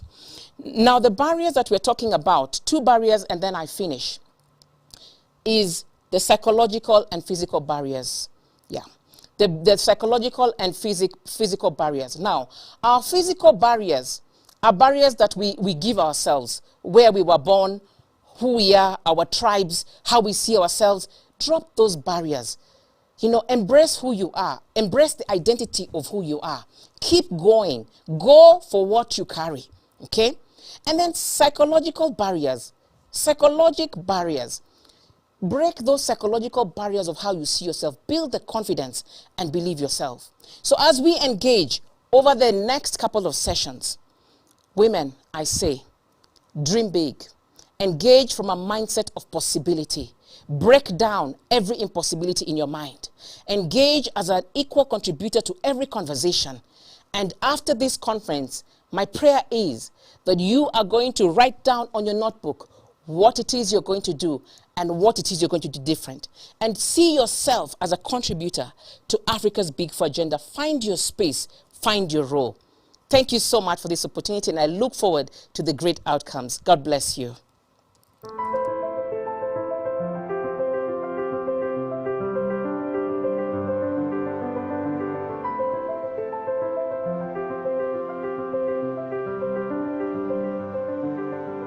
Na tunga mbaya mingi muno na nondo echireka yake nigituterete kwa kweli igi mbokilete nono nyiga mbumite bala ne nze pio na kwete kwiri ngwa ngwe magiana ni andoni ange ngwa ne nate ende ayu anatoka manamo memba to nono makwana bala ni ni mana mbumite bo na ando maeto na menda kuboya monyo menda boya skali ninyango manenge yitiyo ndola manambo ya. Nina beneficiary Maneli na Meongo Nyanya na itatu na Scholastica no mwekatoka beneficiary ala ni dhana mo. Beneficiary asume Maneli na Meongo Nyanya na itatu nina sobisie ikundi 14 na Scholastica yetha ndini wa kikundi kimwe kitwa Tumaini Group Savings and Loaning. Kwa uni project itumite etha emulumu kila kita wa women empowerment nundu yu Scholastica nukubulana na ibetila cia muika wake na matia yangewa yulua maisha make undu methiawa kila kindani tha sendini wa wia undu kuma ni kuona andu alame na ukwati wa nthi maithikia kwitha na ukwati wa yulo mundu ulo ate ya nena yambia kunena chuchu nicho kituma andiwa kana ni nthukumie mathukuma nundu wa kuhakikisha mundu ula winthi ni wabikia kukila na nitwamina na kutethanya kou nicho kitumile bata na uyo ndukuma ni asanti.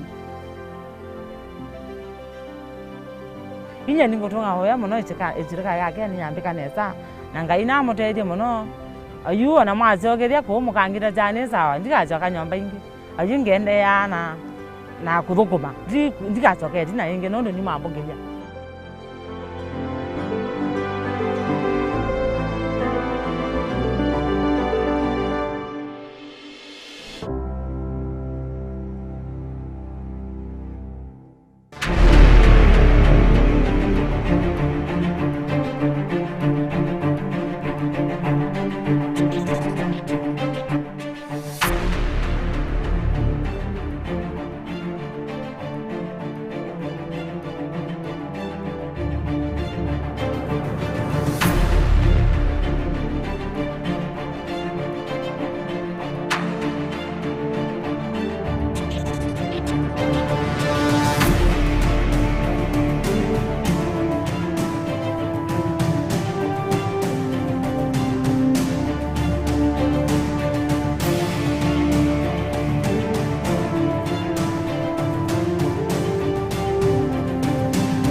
Kenya has a challenge of income poverty, where you have communities, particularly those living in arid and semi-arid region, because they do not have many opportunities for income generating activities.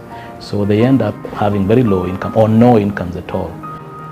Another challenge is with regard to regular shocks. For example, you have drought, floods, or sometimes an epidemic.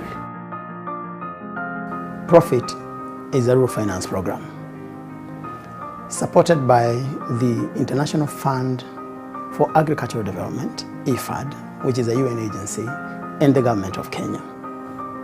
Financial graduation is a subcomponent of technical services.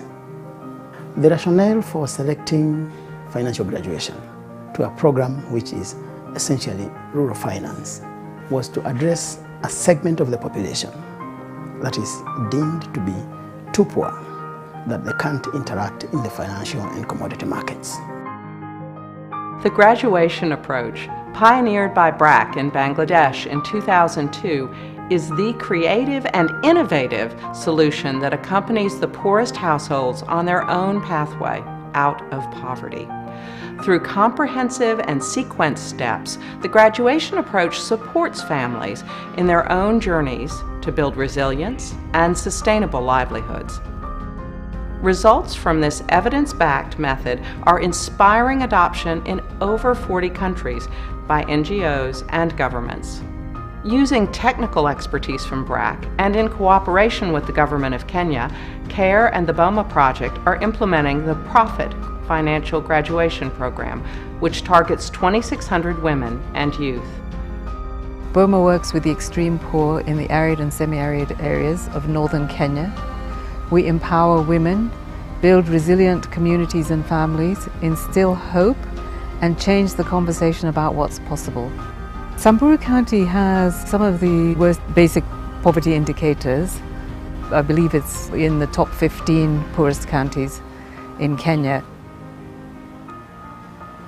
CARE's mission is to eradicate poverty, and in Kenya we target women and girls as our impact group, and we look at poverty that is caused by gender inequality. The program that we're working on right now is in Chuso sub-county of the larger Kitui County. The families in the Profit Financial Graduation Program receive 6 critical interventions.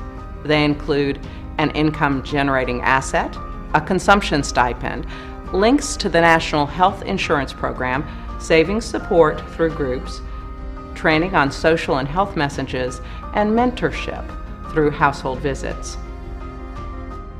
This project has brought about a lot of changes for the participants in Samburu. The women that are participating in the project now have an income where they're, through the businesses that they've started with support from the project, so they have a regular income, they have access to better food, so they're much more food secure. They have access to health through their enrollment in the NHIF. And I think for me the most compelling change that I've seen in the women is their agency, their empowerment. As members of the community, as women, they're much more in control of their own destinies. Most of the beneficiaries will tell you that they were voiceless. So as a result of being mentored in terms of household visits to emphasize what they have been learning, and in terms of mentorship at their income generating activities and mentorship at the VSLAs, they can articulate their issues better. Ende ayu anatoka mana amo memba tokia no makwana bala ni no ene ni mana ambu mitebo danando ma eto na menda ko boya monyo menda boya skali ni nyango manenge yiti ondola mana ambo ya na yo ajo kola daga kunya baras go tu mada kompoka yo njara ngoto numoi migela utanto kinikia yisipetele amgia da sinu kusudo nikinta ishitara pa na makore kitoku kila uyo kia tanto ko poke. Financial graduation has opened our eyes. We have seen it is possible to identify and work with people who could otherwise not be reached, people who are ultra poor, and make them lead sustainable livelihoods. To that extent, financial graduation, using the lessons that we have learned, will expand in this country within the social protection programming space. Extremely poor people can often be invisible to their neighbors and to their governments, discriminated against and excluded from the most basic of services and opportunities. Graduation walks with families as they transform their own futures. We are all on a journey to achieve the Sustainable Development Goal 1, ending extreme poverty by 2030, and it demands that we travel together with governments, with donor agencies, NGOs, and the private sector, and that we accompany poor families so that we leave no one behind.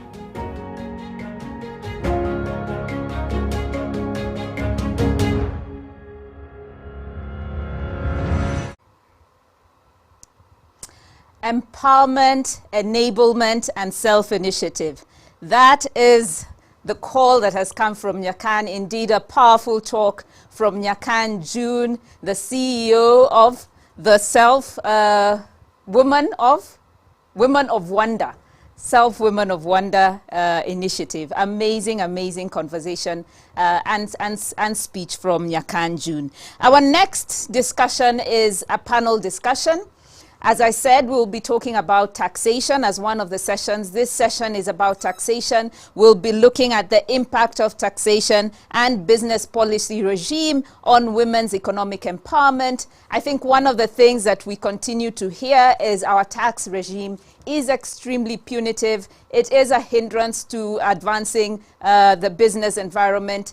Young, small, medium, micro, small, and medium enterprises continue to suffer, especially when they're pushed into the formal space with regard to the taxation regime. This session will be moderated by Jacqueline Kagume.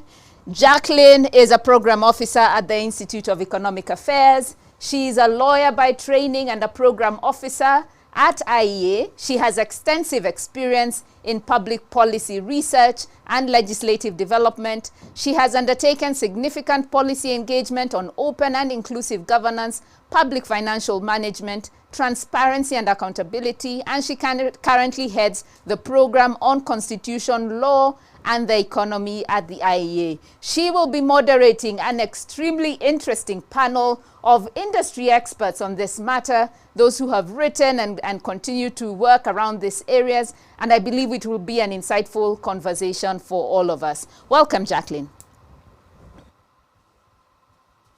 Distinguished guests, ladies and gentlemen, good morning.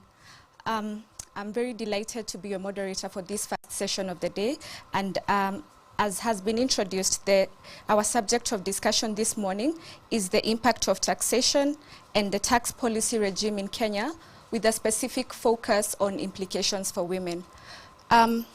So to break this subject down, we have a very able panel of speakers who I will introduce shortly. I start with Ms. Wanja Wangondo. Wanja is the Assistant Manager in charge of Taxpayer Service and Micro, Small and Medium Enterprises at KRA. Then we have Dr. Geoffrey Injeni. Yes, next we have Dr. Geoffrey Injeni, who is a consultant in accounting and finance and also a lecturer at Strathmore Business School. And lastly, we have Mr. Kwame Owino. Kwame is the Chief Executive Officer of the Institute of Economic Affairs. Now, our main areas of discussion this morning will be on tax developments in response to COVID-19. Of course, we'll start with providing an overview of the tax regime in Kenya. Then we will discuss tax developments in response to COVID-19. And lastly, we'll look at tax as a builder or breaker of the economy. To understand this, we have a set of questions which I'll be asking our panelists to address their minds to. But before we do that, I'll very briefly like to state three things. The first is that the tax system in Kenya is perceived as being fairly complex by most people. If you asked the average Kenyan, not many would be able to accurately define what exactly is comprised of our taxes, what are the various tax policy objectives, and what are the compliance requirements. So it's perceived as being fairly complex. Having stated that, I'd like to mention as well that the design and performance of any tax system has serious implications for equality or inequality in a nation. And it's the role of government to ensure that it pursues a fair tax system in order to ensure equitable distribution of resources. That's the first thing I'd like to state. Second, I'd like to mention that if we think about the tax system and implications for women's economic empowerment, we have to look at participation of women in the labor force. And secondly, we also need to look at the nature of enterprises that are owned by women in order to see how the two relate. The data that we have available to us at IEA indicates that over 60% of unlicensed micro, small, and medium enterprises are actually owned by women. And the rate of female participation in formal employment is only at around 35% compared to 65% of men. So while we acknowledge that increasingly we have seen progressive policies in terms of trying to facilitate access, women's access to business, and I can cite some examples here in the AGPO law, that's the access to government procurement opportunity that sets out or reserves certain quotas for women to be able to get the opportunities to participate in government business. These policies only seem to be addressing one part of the problem, which is the question of access. But on the other hand, we have challenges regarding growth of the women's enterprises, or what we can call expansion. And the main challenge that surrounds expansion is mainly to do with the informal nature of the women's enterprises. I've just cited some numbers. The 60% of women's owned enterprises are in the informal, are actually in the informal economy. So the challenges with expansion are due to the very nature of the businesses. And what would be required to do this? For them to actually get themselves formalized. So the requirement for formalization of women's businesses necessarily means that the businesses would require interaction with the Kenya Revenue Authority, and they now require to actually get into formal structures and start paying different types of taxes. And rather than doing that, most small enterprises actually opt not to do that altogether, given the complex nature of the system, as well as some bureaucratic processes, if I'd call it that. So that's the second thing. And lastly, the last thing I'd like to mention, looking at the reality of the COVID-19 pandemic. The reality of the COVID has been that most enterprises have been were adversely affected. And given that, again, as I've stated, women are the larger share of businesses in the informal economy are women-owned or women-led, we then perceive that women have again been disproportionately affected by the adverse effects of the pandemic. We all know that government tried to put in place certain relief measures to try and mitigate the adverse effects of the crisis on the population, but to what extent were those measures targeted at women, or to what extent did women actually benefit from this? So those are three things that I wanted to mention before I actually invite our panelists to speak. So that's a broad overview, then a link between taxation and women's economic empowerment, and then looking at the implications brought about by the COVID. So now that stated, our main objective for this panel session now will be to try and explore solutions regarding how the tax regime can better respond to the needs of women while being more accommodative of the nature of enterprises that are owned by women. I'll now go to the questions directly, and I'll start with a question to provide more clarity on the overall structure of our tax system. And I'll pose this to Wanja, who is, as I mentioned, a an assistant manager at the KRA. So the first question, Wanja, in your view, what are your views regarding the tax system in Kenya, and how would you help an ordinary Kenyan understand the different complexities around it? Thank you. Thank you, JK. When we talk about taxation in Kenya, and mainly in relation to this woman we are 12, we classify it into two. That is, for the ones who have the small businesses, turnover falls between 1 million to 50 million. We have the turnover tax regime that is now at 1%. And then all the others who are in business, they will be in the capital tax regime.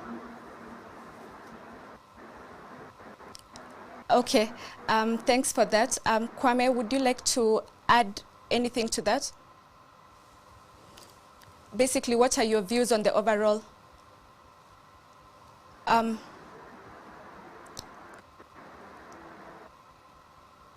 Sorry, my microphone was on. One of the first things you mentioned was that there's a perception that taxation policy in Kenya is very complex. And I think what contributes to that complexity is first, just the number of hoops that a business, and especially small businesses, need to jump to be able to comply fully are quite high. And the second one is that the tax system changes too frequently. So the turnover tax that has just been mentioned earlier, is one that's been tried many times. I'd say about 2 times before in the last, I think, 12 or so years. And every time it faced some challenges or some responses. So in a manner of speaking, the design of the tax system sometimes appears as if it is independent of what the real business conditions of Kenyan small enterprises are. Makes it very, very difficult for compliance to take place.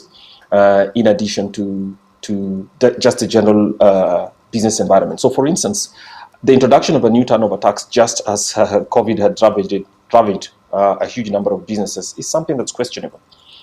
Not as policy per se, but also in terms of its timing. So I think with the convergence of all those, it's going to create quite a little bit of difficulties for farms in terms of the records that they have to keep, when they have to start making the turnover, or rather the payment. And those put together suggest to me that the tax system in Kenya, both for small businesses and for larger ones, could still be made much, much simpler, because that simplicity is also important to ensure compliance. Thanks, Kwame. Is Dr. Njeni with us? Okay, so I'll proceed to the next question. Having stated that, Wanja, if you'd help us again understand this, how can the tax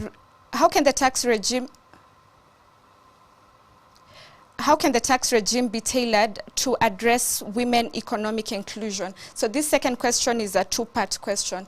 The first part is how we can tailor the tax system to address women economic inclusion, and then what do you see as the role of KRA in demystifying taxation to the common Mwananchi?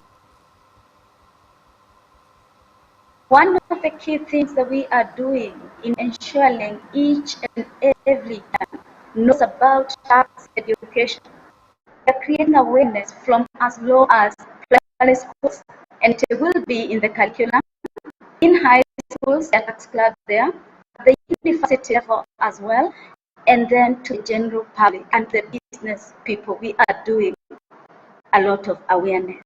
So then, how is the government handling it in relation to the women who are in business? You notice that with the effect from April last year, turnover tax, where most of these women belong, used to be at 3%. So the government brought in an incentive, and this tax now, the women in business, turnover falls between 1 million to 50 million. The tax was reduced from 3% to 1%. Even after COVID, the rate for turnover tax is still at 1%. This is to ensure that the women in the businesses will not suffer a higher tax rate but they will consider tax it of 1%. Thank you, Jackie. Thanks, Wanja. Kwame, would you like to add to that? In your view, do you feel that the tax regime has been tailored in any way to address the peculiar needs of women? Or if not, do you have any suggestions as to how that can be done? Okay, I think we can start with the view that tax policy is constituted of two sides. So the Kenya Revenue Authority is responsible for the administration, because all the officers of the Kenya Revenue Authority do is to read what the intention of Parliament is about what taxes need to be collected, and then to try and use administrative measures that are most convenient and create the fewest distortions and inconvenience for all businesses.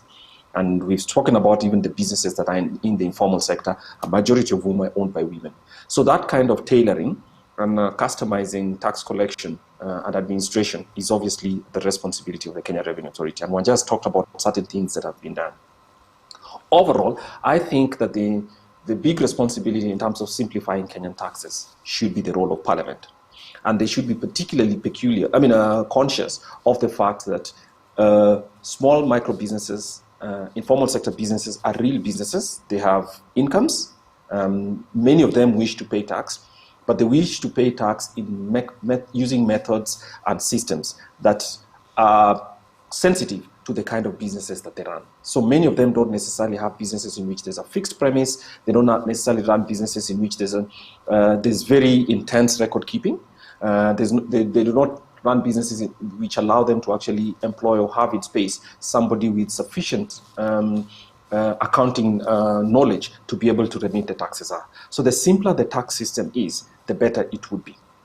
I think economic theory advises us that when a tax system is efficient, when the collection, the cost of collection actually justifies how much needs to be collected. Because we have so many of these informal sector businesses, I would think that Parliament's view should be that systems of taxes seem to be smaller. So yes, a simple tax based on a flat rate, such as 1%, is definitely correct. But then we need to ask ourselves, what kind of infrastructure is available to be able to collect every kind of that tax from every business in Kenya? So basically the onboarding of taxpayers into the tax system is something that Parliament has left undiscussed. And therefore, I think the Revenue Authority is actually struggling with it. Let's hope they make the best of it, but I think the methods that have to be adopted have to be sensitive to that. So in my view, the administration side is one thing, but I think the main agenda actually should come from Parliament itself in terms of what the purpose of tax policy should be, and then to leave the administration and the systems and infrastructure to the Revenue Authority to ensure that it's as efficient as is possible, and at the same time does not cause too much distortions, too much inconvenience to business owners. Okay, thanks, Kwame. I have to apologize that we do not seem to have one of our panelists here, so we only have Wanja and Kwame, but we hope that he can still be able to join us. But before then, we just proceed. So I go to the third question, and my question, unfortunately, I have to start with Wanja again, because the question specifically starts with how is KRA using information and communications to create awareness to women taxpayers and to help them understand their role in economic growth? Let's start with that first part. Thank you, Jackie. One of the key things we have done is getting close to the women who are in business.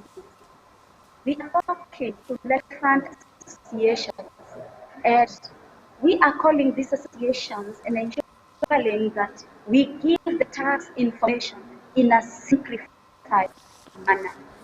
Another thing I do is this. We are sending messages in relation to taxes via SMS. This is because we have established the number of Kenyans who are paying taxes. Almost all of them have phone numbers.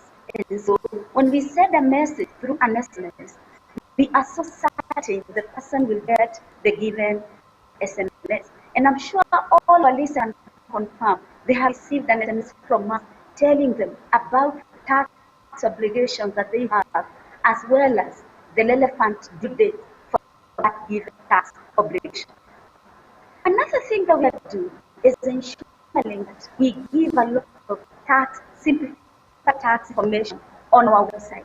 So, dear SIS, visit our website and you'll be able to get a lot of information in relation to taxes. Thank you. All right. Thanks for that. I'll come to you, Kwame. I know you don't work at KRA, but do you have any suggestions as to what they could do? Is that sufficient? Does that sound sufficient, the efforts that they're putting in so far? Or would you have any advice on how they can reach the women better?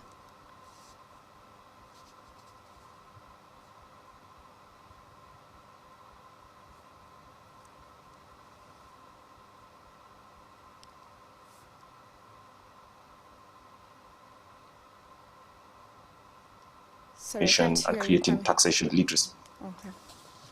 Okay. I'm saying that, can you hear me now? Yeah. Can you hear me now? Okay. Yes. I'm saying that I agree with Wanja that using the internet is a cost-effective method of creating literacy around to provide information on how to comply. But we also know that there are significant technology challenges, infrastructure challenges, which means that an average person running a small business in Siaya, for instance, in a village, is less likely to be able to resort to the internet as a source of information than others. I know some of this information appears on radio as well and all that. But all I'm just trying to say is that our tax system should be sensitive. I use this word too much. Sensitive to the kind of businesses that people run. And many of these informal sector businesses, it is possible to have arrangements for tax collection and compliance that does not necessarily require them to have a computer, a mobile phone, and a mobile phone that can get to the internet and to have the bundles and then have to rely on the reliance of the infrastructure, just as we are all in Nairobi and we've had a few hitches with our connection here. So it shows that that's the effort by the Kenyan Revenue Authority is appreciated. But it's very, very clear that if you're talking about the millions of businesses and small and micro businesses that are scattered throughout the country, internet reach is necessary, but it is insufficient to reach everybody with that information. And that critical taxation information and knowledge is important to ensure that people comply, but also that feedback can be brought back to the Revenue Administration Service so that they know what kind of peculiar challenges they might have to give to their clients, if I may say, in various parts of the country. So my view is that a lot of work has been done, but it's insufficient for the footprint of the KRA to be felt sufficiently throughout the country among micro and small enterprises, among informal sector enterprises, a majority of whom are by women. I mean, are run by or owned and run by women. All right, thank you. Wanja, just before I go to my next question, I'd like to ask, I'm aware of certain efforts to introduce taxation education under the new curriculum for the younger learners as a way of trying to build financial literacy from an early age and create awareness on just the obligations that the young students have once they start working. Are you aware of the rollout of the program and how this initiative has contributed or might help in raising the literacy on taxation, especially amongst women?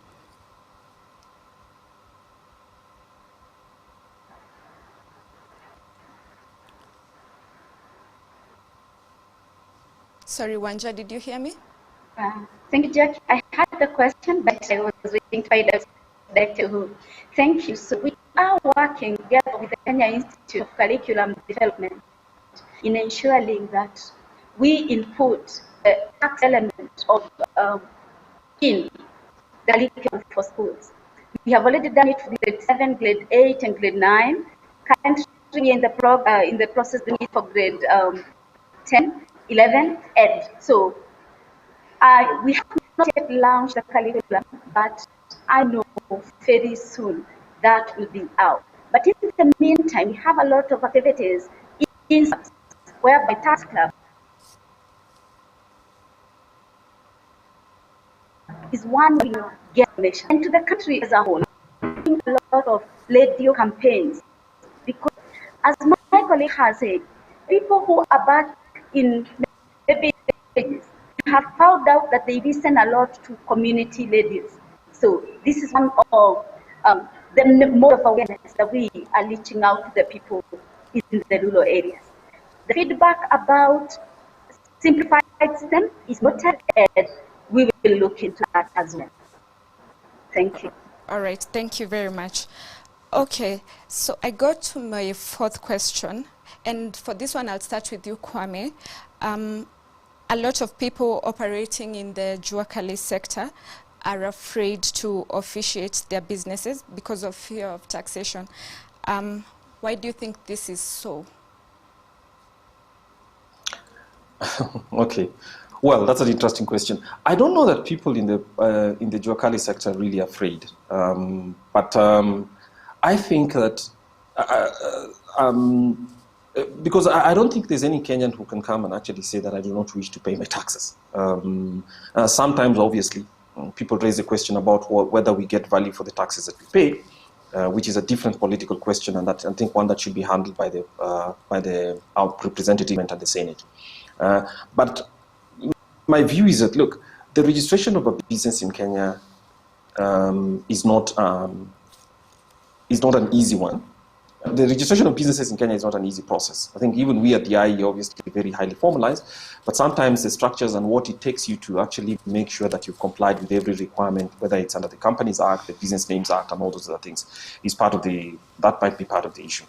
And if you ask me, if there's one area of businesses in Kenya, of regulation in Kenya that requires a single stop, a one-stop shop, it is in business registration, and that business registration, in my view, should automatically reflect with the Kenya Revenue Authority for purposes and all those others.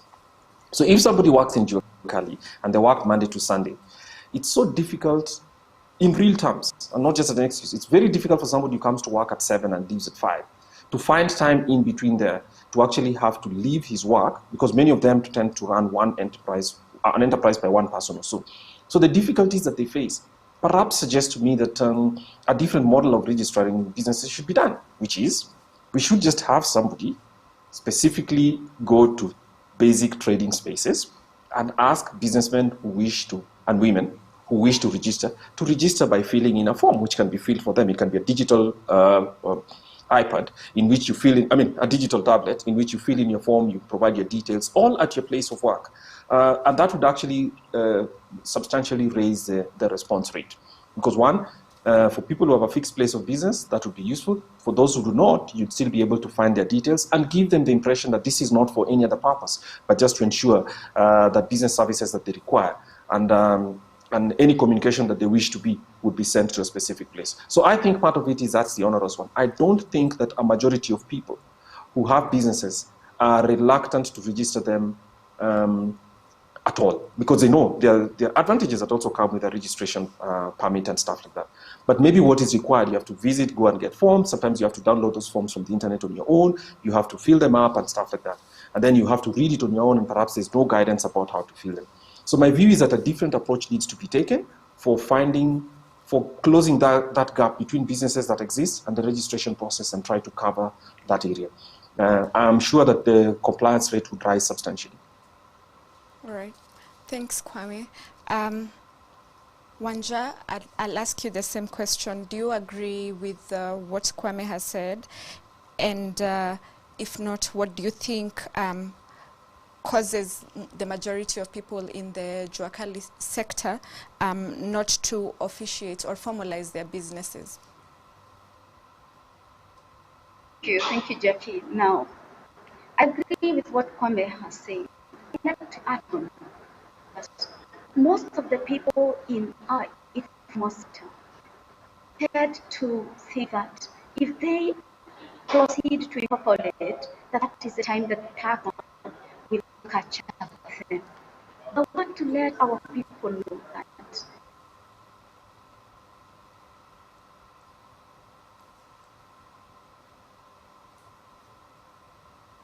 in all cases. So the tax will not, the only thing you will notice is that incorporated will get a PIN at the entry point, but for the other, we have data and following up even with the informal sector. So to the business persons, when you have registered a business, there are some advantages that you will get from the registration and that you may not be getting when you are operating as a sole proprietor. It is a good idea. But from a tax point of view, I want us to note that there will be no much difference when you register them and even when you're using your own name, because taxation follows an income. Taxation does not follow an incorporation or registration. It is an income. As long as it's a tax proprietor who is registered or not registered as a partnership or as a limited company, the tax will follow the All right. Thank you. We are coming to a close, but before I ask you both to make your closing remarks, I'd like to ask, what do you think can be done, just broadly thinking, what do you think can be done around how to build a more, if we were to build a more efficient tax system? What one or two things would you propose, or do you think that as it is, it's efficient enough? I'll start with you, Wanja. What would be your proposals for building a more efficient tax system, responding specifically to the needs of different categories or different groups of people, including women? What would be your thoughts? Our interaction with most of the people in business, they have been telling us, we want to pay taxes, but create a system that is simple, and also that once we pay one tax, you will not follow up on us. And that is one of the things that we have taken seriously. We are working on, because we have found that though we still have a number of people that do not really want to pay, and our enforcement teams are following up on those ones, majority want to comply voluntarily. So simplifying our systems and simplifying our tax laws and simplifying and ensuring that the business people get one tax that would maybe from the tax word talk about productive tax, then that is the angle that the tax authority is looking for into taking. Okay, thank you. Kwame, your thoughts on that question? Well, I just think that business is not new to women. I think women are very intensely involved in business. Even in the pre-independence period, Kenyan women were amazing traders. So getting them to comply to taxation is a question about government convincing people, but also providing those business services at the place where it's most convenient for them. And I think in the same way that we have voting, civic education about how to conduct votes and everything else.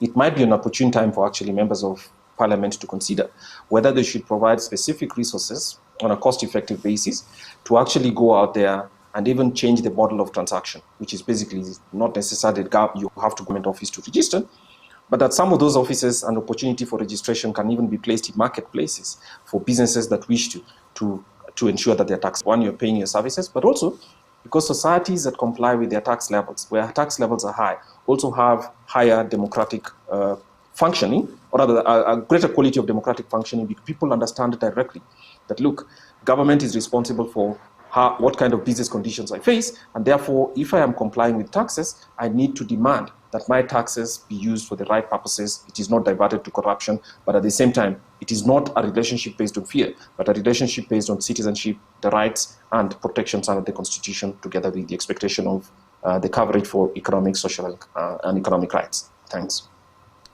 All right. So thanks a lot. Again, we've had a shorter panel because we lost one of our panelists. But to close this, I'll just ask both of our panelists, Wanja, I'll start with you again, for any final or concluding remarks. You might have anything that you might want to add that maybe I did not ask. Please go ahead. Now, my last word to women is taxes, if not paid on time, maybe are paid on us. I would urge all of us to ensure we check into the tax obligations that we have, and ensure we file a tax and pay taxes that we ought to pay on time. This saves a lot on penalties and interest. If we have any difficulties in filing or in making the payment, feel free to contact any of our offices. You may contact our call center on the email callcenter@kra.go.ke. You also notice that we have 52 Huduma centers presence in 52 areas in this country, and we want our presence to be in every county. In every county, either in a Huduma center or in a support center. If there is no area near you, feel free to call us on 0711 099 349. I will repeat that number just because I would not want any Kenyan to fail to know where to get help from. The number is 0711 099 349. Just that number and we'll be able to assist you. So we are giving a lot of information even in our offices. Feel free to visit anytime. Thank you. All right. Thank you very much. That was Wanja Wangondo from KRA. I'll now go to Kwame. Your closing remarks and anything that you'd like to add. Yeah, I mean, the closing remark starts from the fact that the nature of the Kenyan economy is such that the Vision 2030 and all those grand visions that we have will only be achieved if the place of women, or rather the path of women businesses, or rather if the path, the regulatory paths and other constraints that face women in business are taken away. And one of those, of course, would then lead to greater prosperity, and that prosperity for business at individual level would then, of course, culminate in higher revenue growth for public services.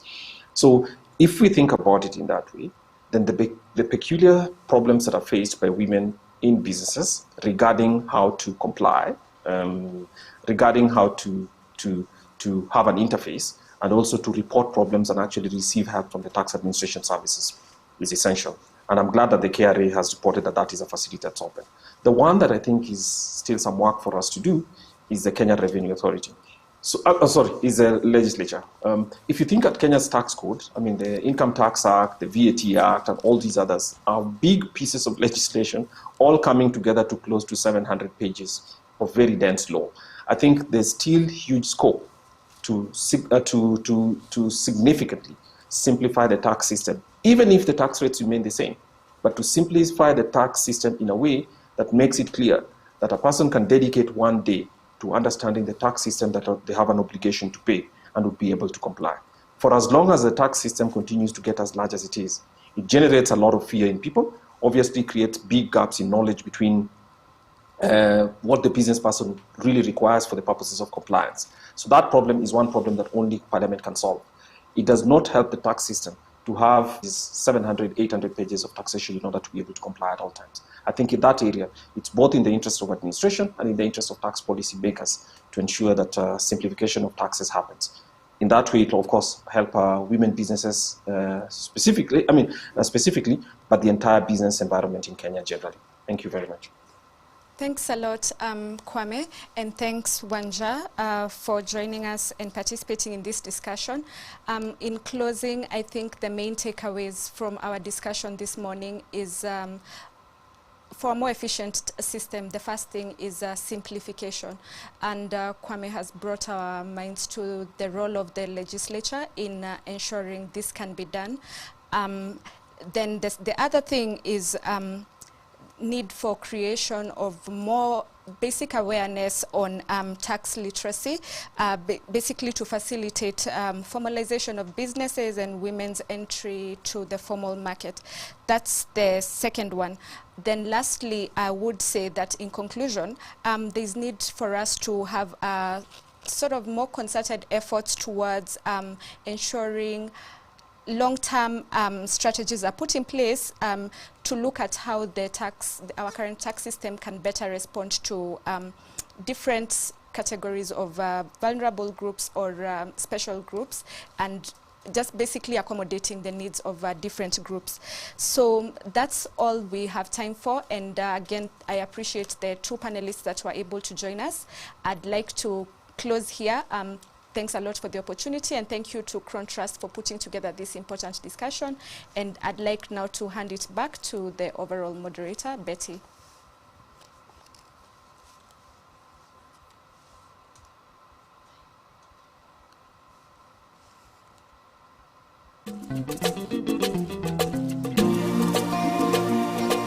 My name is Akinyi Odongo. I am a fashion designer, a mentor, a coach, and an entrepreneur. My brand is a high-end international brand. We do slow fashion, not fast fashion. We make pieces that are timeless, durable, as we tell our story, because we believe in telling our fashion story through the lenses of Africa and Kenya. Currently, I am the chair of Kenya Fashion Council, and Kenya Fashion Council has partnered with Brand KE to showcase products made in Kenya and to encourage Kenyans to buy Kenyan products. As a council, we are looking into empowering our members to create, design, and manufacture affordable clothing for Kenyans. Because we do believe that when we build our industry and manufacture products that are going to be used by our local Kenyans, then we are contributing to the economy. With the current situation, COVID-19, things shifted and Mutumba was banned for a period of time. And we are hoping that this will be able to continue for quite some time to encourage local people to wear locally produced products. And that's why we are here. So currently we are doing to showcase products made by Kenyans, for Kenyans, and also for the world. And you are going to be seeing a series of videos showcasing designers who are our members in their production houses to understand their processes, to understand what they do, how they source, the people they employ, and just for Kenyans to understand our designing stories. Buy Kenya, build Kenya. Made in Kenya, authentically Kenyan.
mathina umasya mundu bandu basa noka mutwa bandu bangi nye inosi wikia ibinda kila nitegi na kindu inegi na mathina mengi muno ona ndiye gingo initaba nayo kibu iyanengie mbui na nathukuma biashara yakwa nzio na nongelela maundu makwa mengi masio nitethetwe imurandi wake.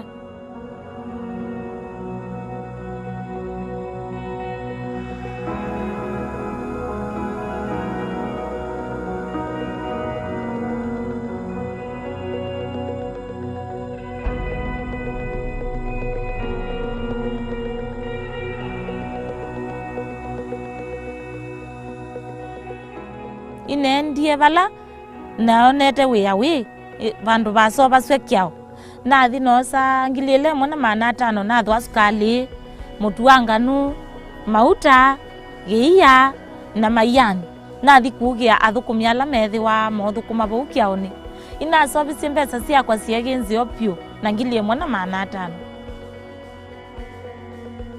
mweri ugila walike murandini ngwana aterekete kana kala kake wa kala na ko bae kala ba o adiuluka na chenako lakini gila murandi wogiyu wa munengi embeza no wadi anu kumalu ko dio o kadho ya sindu ile katonya ko ya akuko ko ugia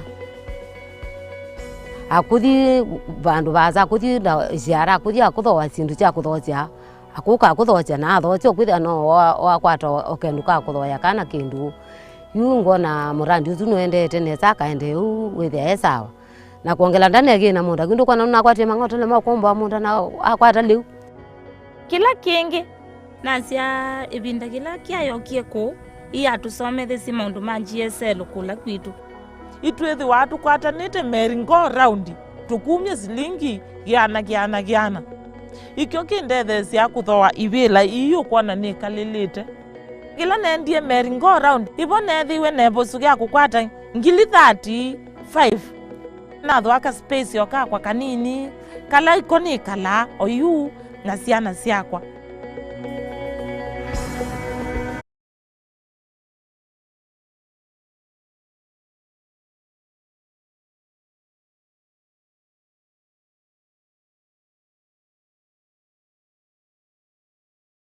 na kadi eno ngumitumia ona yukende na kunywa ndawa na sia kadi ona kia ya umako ngethi wa ready kumibia mpaka ibinda gyakwa gya muthia gya kuma bayulo ni ndetheti zaidi na ngabikia kwithiwa nina ugiti musiona wima wamwe ingona maka tukethwa twina ndu menga ingi mabwana tameri withi atwisawa.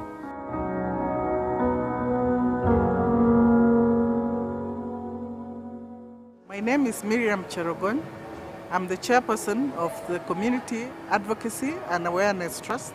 Crown Trust is an organization that was established to champion the women issues in Kenya, mainly to create equitable representation in the political space, social space, and economic space.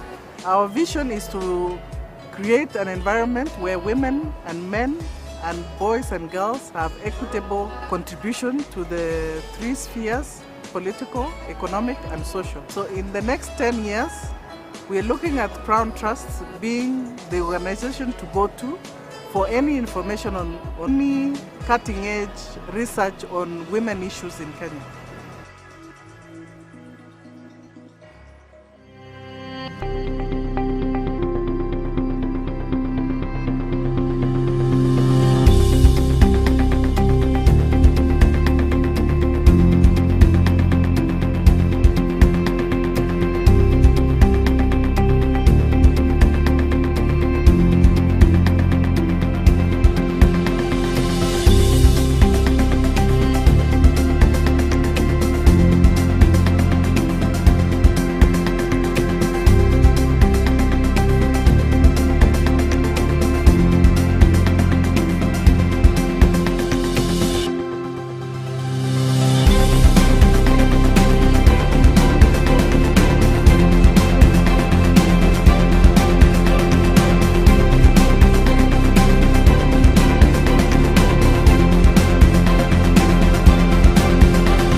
A very interesting conversation there on the taxation regime. We will now just quickly go into our next session on financial inclusion. This session is also posed to be a very interesting and insightful session. I think the issue around financial access is one of the sticky issues that affect women entrepreneurs, women in small businesses, and so this will be quite useful. This session will be moderated by Dr. Esther Kadhure Mwiti. Dr. Esther Kadhure Mwiti is a senior lecturer at the Technical University of Kenya in the Department of Business Administration and Entrepreneurship. She is formerly the chairperson, Department of Entrepreneurship, for the last 8 years. She holds a doctoral and master's degree in entrepreneurship and has a wealth of experience in training and consultancy in microfinance-related projects and life skills experiences. Her master's thesis focused on rotating savings and credit associations among women microfinance entrepreneurs. She has participated in developing various strategic plans for various circles such as Kenya Ports Authority Circle and Acumen Housing Circle, among others. She has conducted life skills trainings in Central Bank of Kenya, Canteen Circle, KPLC, Langata Women Prisons, and Acumen Equities. Now I'd like to hand over the session to Dr. Esther Mwiti, who will take us through the session, who will introduce her panelists. Esther, you're most welcome. Thank you, Betty, for this opportunity given to me by the Crown Kenya to moderate this session on financial access and skills development. This conference comes under to our women in Kenya after the recession of COVID-19, and I'm glad that we have this forum that has come on time to for the women in their enterprises. I would love to say good afternoon to all of us that are viewing from the home, those that are in their enterprises all over the country, Kenya, and also in the surrounding countries and globally. Women are very, very vital in the economic development of our country, and I take this opportunity to encourage us to continue carrying out these activities. Now, on women finance access and skill development is drawn as a major topic because we need money when it comes to running our enterprises. And at the same time, women are key contributors to our economy. They play a major role in the GDP of our country, and they are widespread in the informal and also in the formal sector. So, in operating these macro and small and medium enterprises, women find themselves involved in hiring labor. They also find themselves involved in seeking for markets, and at the same time, looking for places that they can place their goods and services, and open new ventures every other day. But we find that women in access to markets as producers and as part of the global supply chains, there are some with a lot of potential and advantages emanating from maybe the resources that have been given to them by inheritance, probably the land, wealth, physical and financial capital. And most of them are able to start off without much struggle. However, different sets of opportunities as well as constraints in scaling up their economic activities and entering new market ventures.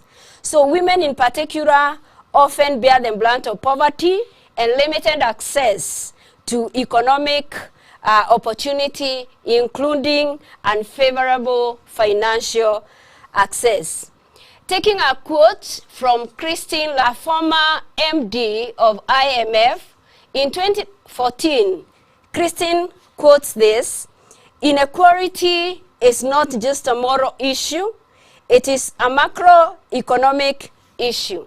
So women have resorted to women clubs or investment meetups, groups that come up in handy in helping women as an alternative financial opportunity for them.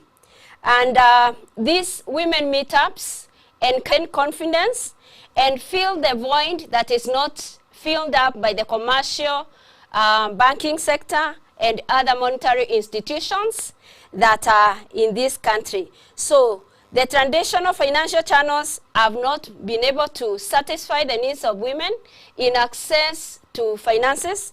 And as a result, the women have created these clubs, and which are referred mainly in our country as chamas, roscas, and of recent terminology, we have the table banking, very helpful as far as women in enterprises are concerned.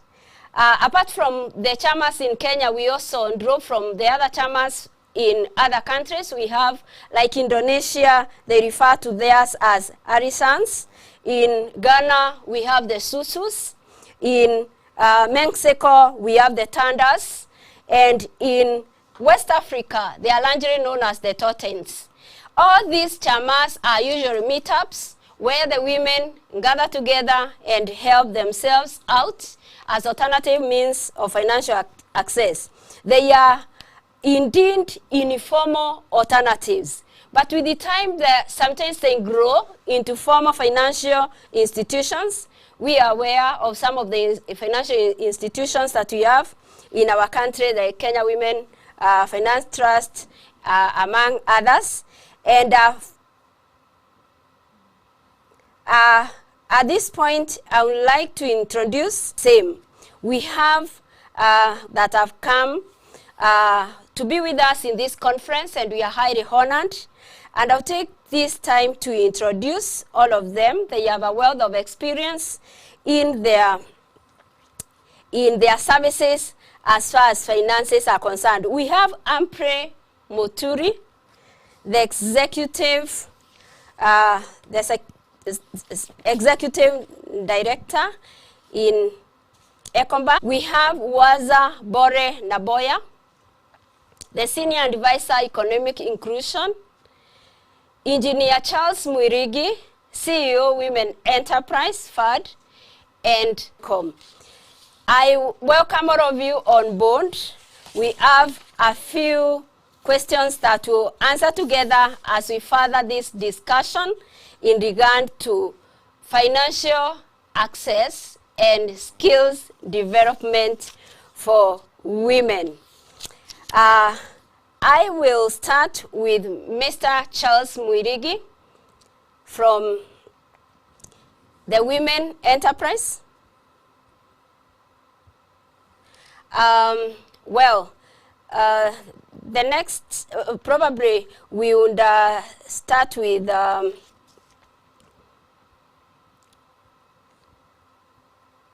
first question.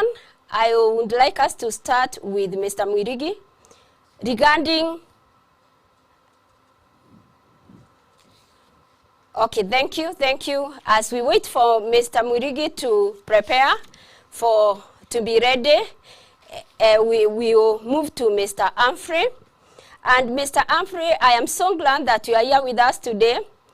I would like you to highlight to us issues on women financial access, especially now that we are coming from recession issues of COVID-19.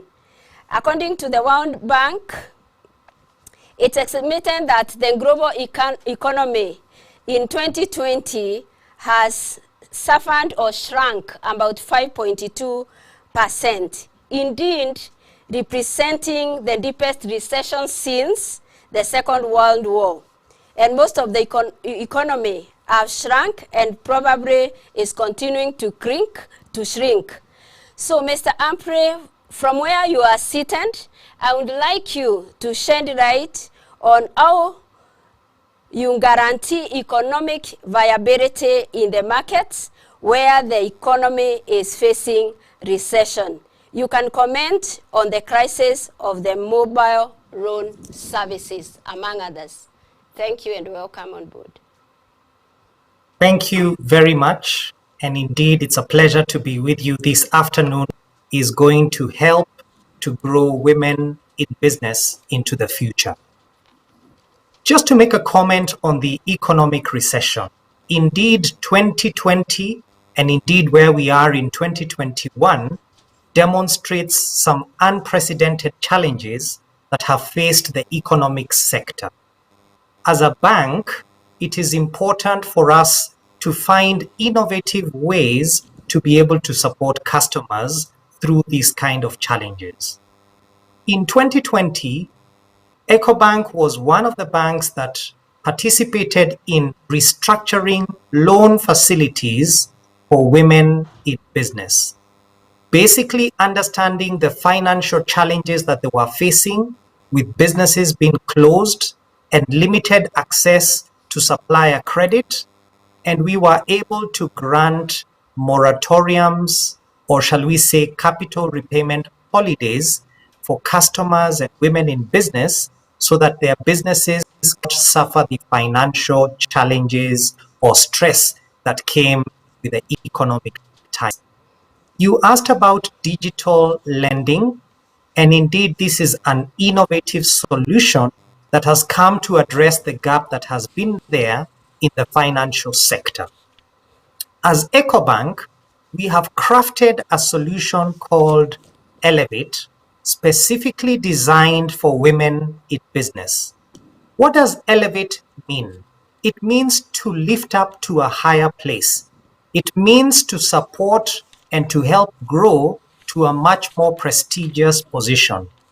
Recognizing that women are critical in the growth of our economy and indeed the future of livelihoods, we have put together innovative solutions that are also available on digital platforms, knowing that one of the challenges that women have faced in business is being able to keep financial records.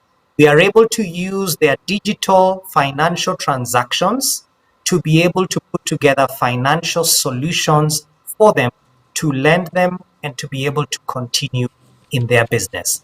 I believe as we continue in this discussion, I will have the opportunity to elaborate on that a lot further. Thank you.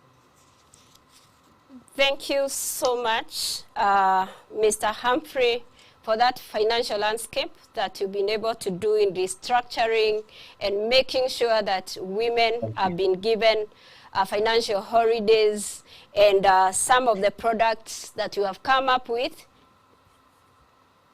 to help the women be able to access some of these finances that you have. Thank you very much. And now back to Mr. Mwirigi and answer to us some of these questions and shed light to the women in the country, Kenya, in regard to some of the issues that they are facing. Women have cited several barriers and challenges in inevit financial access. They are removed for an individual, an enterprise to access finance. Then access to finance is now specific to the individual, meaning therefore the ability of individuals or enterprises to obtain financial services, which includes but not limited to credit. Having said that, it's important for me to point out Tamban in 2007, specifically on challenges or constraints faced by MSMEs. And in the study, Tamban in 2007 listed quite a number, but access or being a constraint to access to finance by MSMEs, credit access, which is of course there are many issues related to credit access, which I've also tried to define. Then raw materials, availability of raw materials, business information is extremely important, and very closely related to that is technology. Then finally, licenses, regulation, or enhance access to financial services. Women Enterprise Fund is a semi-autonomous government agency which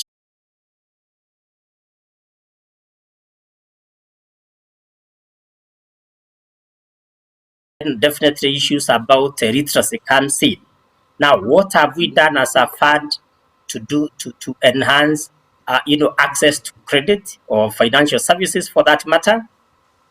Women Enterprise Fund has decided quite a number of products which are very friendly, acceptable to women, so they are affordable and accessible in the sense that they are highly subsidized products. And we have loans to groups, we have loans to individuals, we have loans to institutions, and we have most of them, actually all of them, they are interest free. So there is no cost to loans or advanced to women by Women Enterprise Fund. So that barrier where women don't want to go for credit from the commercial, entities because of high cost of interest, then that doesn't exist in Women Enterprise Fund. Women Enterprise Fund also goes a mile, further to enhance access by way of, doing building capacity of women, or actually doing entrepreneurship training, which we think is extremely important before even accessing the funds, and we do that for free. In most cases, you will go for trainings and then you are charged for that. At Women Enterprise Fund, we don't do that. We offer quite a number of other, capacity building services, mentorship programs, and other business management skills at no cost. So the financial literacy education, we have done it for free. Daktari and the panelists and the other listeners, is also important for you to recognize the fact or to know since inception, we have been able to reach more than 1.8 million. Now I'm going to close to 2 million, and we have been able to lend 20.4 million Kenya shillings. That is not a simple amount when we are, talking about the masses, majority of whom exist in the rural areas.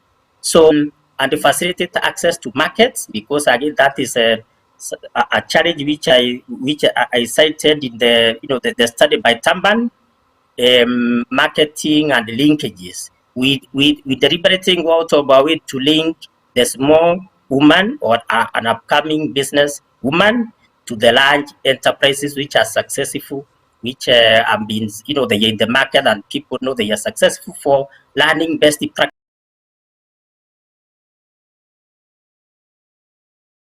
Loans. Actually, I've never understood why people fear loans, even if it's issues about collateral. Then if you are poor, because majority of the people you target are poor, if you are poor, then the expectation is you don't have a lot to be, to be auctioned. So there is nothing to fear about. Because again, we exist to build capacity. So that is a part of what Women Enterprise Fund is doing. We are equipping women with knowledge. We are now going out to women, taking them to trade fairs so that they're able to exhibit their products and services. Yes. Thank you, Mr. Mwirigi, for that elaborate discussion that has created awareness to the women that you are doing a great job in encouraging them to borrow, and also your loans are free, and there is great opportunity for the women even in the rural areas. Now we move to Judy. Welcome, Judy, and take us through the next question. I'm glad that you're here. And following from what Mr. Charles has talked about, today there are digital financial products in the market where women participate and they substantially increase income and savings. Household responsibilities that are given to women, they are able to acquire these finances through the digital platforms. However, these same women are faced with challenges because of lack or underdeveloped skills. So on your part, I would like you to take us through how we will deal with issues of financial literacy and financial skill development to access. Thank you. and other panelists to be here. Thank you to the organizers of this event and the sponsors. So generally, skills development for women to be able to accelerate their access to finance. If we need to be able to make sure that the women are able to access finance. To start with, we should be able to make sure that the skills are able to improve, number one, employability to women. Because when we think about financial access and financial literacy, we are mostly thinking about the women in business. We are forgetting that there's a huge market for the financial sector in terms of making sure that the women who are employed have access to, financial products. And we need to be able to remove barriers to education and barriers to training from a very early age. Start with basic education and higher education. Be able to develop a gender responsive strategy to education and training of girls. And once they have reached employment, then we have to be able to make sure that there is workforce and development of skills and training, and also gearing or trajectory of preparing women for leadership roles and managerial roles. Why are we saying this will improve? Because as women climb up the employment ladder, this is where their income or disposable income improves. So the other angle for improving access is also on the issue of improving income generating opportunities, and that is entrepreneurship and businesses. And that is where corporates and probably private sectors come in. So it's for these corporate sectors to have affirmation or active policies for supporting women in terms of accessing procurement opportunities, or actually accessing opportunities within their value chain. And they need to do this by ensuring that we have created awareness, knowledge, and communication to the women out there that there is this opportunity to women, however small it is. And then this means that they have access to market and business opportunities through probably the supply chain or the value through the supply chain, or also through other methods within the corporates, or even within the employment.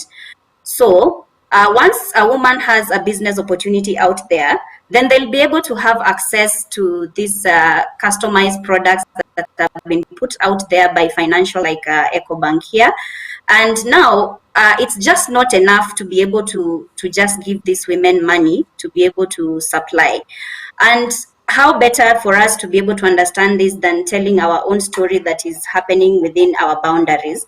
So to talk about the Safaricom Women in Business program, this started in March 2017 about reducing inequalities.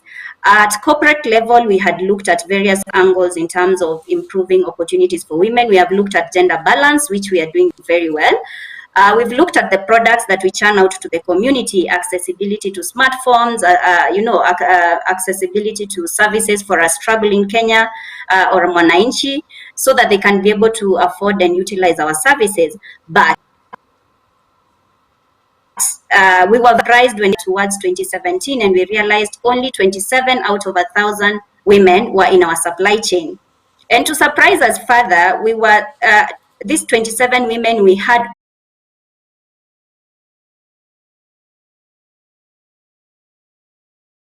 actually ensuring that we have put margins of preferences for women while participating in tenders, so they have a bit of an advantage. And this is not to remove the issue of competitiveness. It's just to support women to be able to bid at a fair level. We have a few reservation of categories where only women are bidding. And then what we did in 2018 is we created awareness, and we did a mass call out of women to be pre-qualified in 2018. But we were very, very surprised once we started bringing these women on board, and there was a lot of gaps that we realized. The mass call out to pre-qualify women, even simple tasks or simple issues like coming up with a business profile. We also realized they're not even able to pass our pre-qualification, and that's where our journey began. And we have done a lot of pre-qualification. Now we have moved from 27 to 230 women in our supply base. For us, we have not reached where we wanted to be, because at the moment we do have around 2,000 suppliers, and are ensuring that as we are bringing the women on board, and now some of them have started getting work, We have actually sat down with a few financial institutions, 3 of them to be precise, and including our Safaricom Circle, and we have made sure that we have customized packs. And this is customized specifically to our women suppliers and other suppliers in general, so that when we are giving them work, they don't go out steps in terms of the women getting work. We now have these 230 women. The other thing we monitor is making sure that the data is working for us. We are monitoring each and every activities where the women are participating. We are looking at the number of women who are pre-qualified. We are also looking at the number of unique women who are participating, looking at the number of tenders where our women are participating. Which tenders are they participating? What is the impact? We are also conversion rate, and we are very happy to note that we have paid. Thank you. Thank you so much, Judy, for that extensive discussion on what Safaricom is doing. And I just hope that the women will be able to find a place in the chain where they can be involved. And now I want to go to our other panelists. Felistas Wanza, it is now your turn, and I would like you to shed some light in regard to women advisory. Women claim to be underserved by their financial advisors, reasons being that they require simpler way and are not ready to engage in formal financial markets, such as growth stocks and digitalized platforms that involve technology and that are also riskier for most of them. So in this kind of a backdrop, I would like you to discuss some of the ways that may be used, especially on women in the rural areas who may need to be empowered to have disposable income. Give us something to do with the inclusion of women as far as advisory desks are concerned. Thanks, Esther, and it's a pleasure for me to be part of the discussion that's going on today in relation to women economic empowerment. Allow me to take it on from the work that we're doing at FSD Kenya, which is an institution that exists to promote our financial inclusion. And so, listening to everybody talk about, I've listened to the panelists talk about the barriers to financial access, and those are valid concerns. I would like to take it on perspective and to, if you allow me to stay within my area of strength, given where I'm coming from. And for us as FSD Kenya, or given the understanding that we have, the real concern in relation to accessing financial services and to being able to do something that with the financial services that are available in the market for women to improve themselves, their incomes, and by extension their well-being and that of their families. There are three. The key aspect of it is that they need to be accessing finance that delivers real value, and we look at value in terms of usefulness. The fact that whatever solution or service that they're accessing is useful given their need is an important one for, and specifically, and I would say generally for anybody who is looking for a service. And so that starts from deeply understanding the women, understanding what they need, and that can only come out of stepping into their shoes and working with them for a while. It's not obvious, and more often than not, the service providers themselves sit in a room, think through what they know, and it could be something they know they for sure know, but then they never get to engage sufficiently with those they are thinking about to develop solutions that will meet the need that the women are facing. And I like somebody in a forum that I attended that if you're designing for everybody, you're designing for men. because women have unique challenges that are more often overlooked. And some of the challenges were mentioned with the social norms, and the social norms are underlying inability to access finance. And for instance, if a woman can't get out and do certain things, or and she might not be able to get far from her home for all sorts of reasons. She's in addition to a business, she's some household or some house chores. She's looking after a child. She's doing many other things, and hence the bit that one can say that women are time poor. It's not that they don't have other resources, but if you don't have time to apply the skills that you have and other things, it can be a bit limiting. And so if the solution has to be useful, then it has to start to understand where this woman is at and start to speak to her unique challenges. And whether we're talking about some supply chain related finance or the digital solution, that becomes an important factor to bear in mind. The other aspect that would help deliver valuable finance is affordability.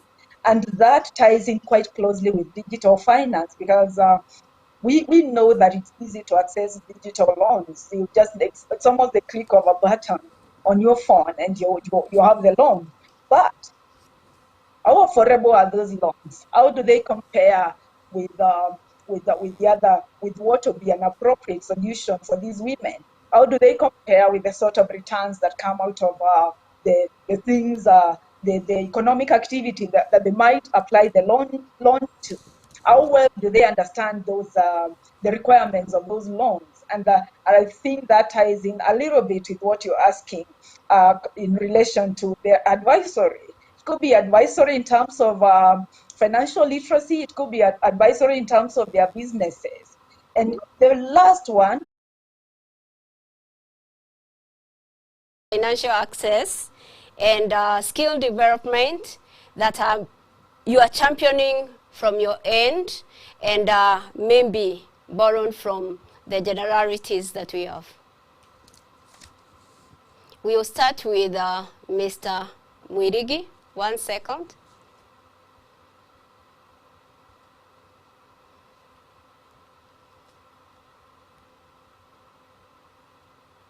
As a parting shot, Mr. Mwirigi.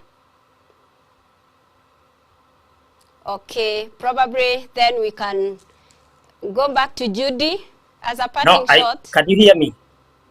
Can you hear me, Daktari? Yes, I can hear you. Sorry, I was muted.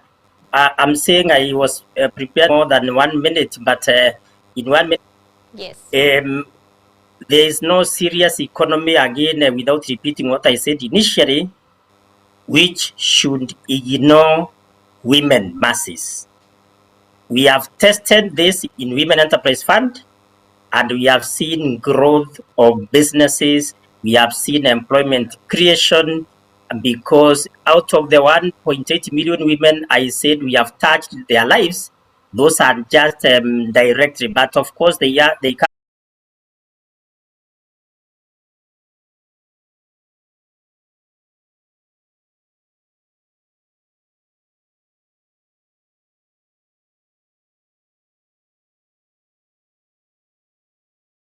for themselves.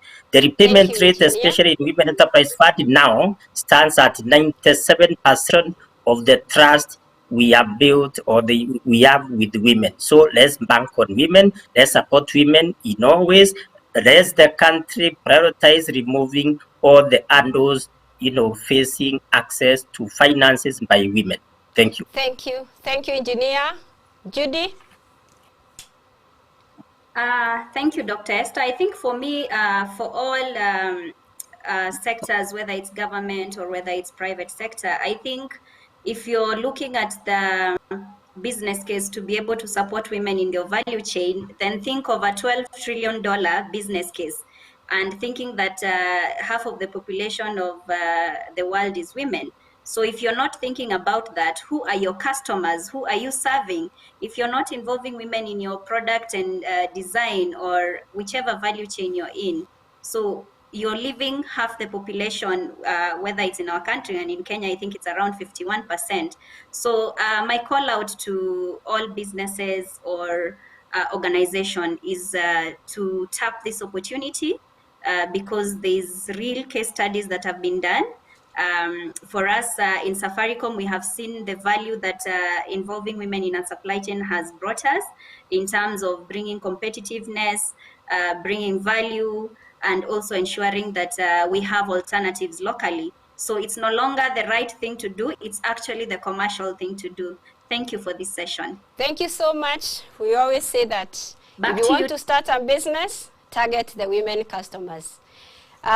We move now to Mr. Humphrey from Ecobank. A parting shot, please, for this topic today. All right. Thank you once again for this opportunity. I do encourage men to speak to us. We do have solutions that are tailor-made for you. These are not generic solutions, tailor-made for you. There is non-financial support and there is financial support. On the financial support side, you will get discounted rates. We have put special packages for women in business so that really they can benefit and grow their business. On the non-financial side, we give you opportunities to network, we give you financial advice, and we give you training that is going to help your business. So do speak to us, and I believe your business will never be the same again because you have a true understanding financial partner. Thank you. Thank you. True. Apart from finances, indeed, we need non-financial benefit, and therefore, thank you for what you're doing in championing the women, both financial and non-financial information. And finally, Dr. Feristas, give us your parting shot on that financial inclusion. To concur with all the views that have been expressed by my colleagues, yes, finance, especially for women, requires much more than just the financial services. It requires skills to enable them to undertake some income generating activity. It requires mentoring and coaching. We had mention of women, the need for women to start to do something, the fear of loans. So it's important for us to support that bit, just get them to start to believe in themselves and to do something and benefit from it. That's particularly important for the low income women who are excluded from financial access. Thank you for the opportunity to be part of it.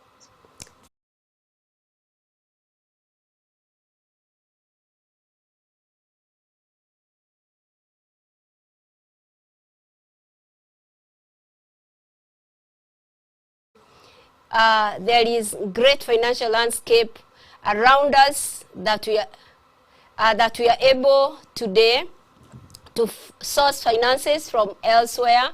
We have been included by our Kenyan commercial banks. We have been included by our other institutions in technology, in skill building finances, even where there is no institutions like we've just earned that can help us be able to gather all this information and reach out to these institutions, and our enterprises will be supplied in every way, and our enterprises will be mentored, and the barriers to financial access and skill development are melting down, and these mountains are breaking loose so that we can be able to access and grow up our businesses. Thank you, my viewers, for participating in this great discussion.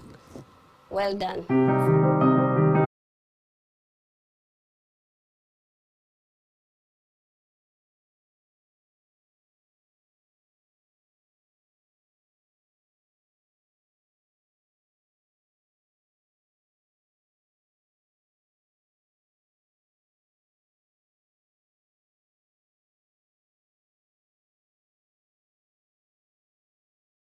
Example, you have drought, floods, or sometimes an epidemic.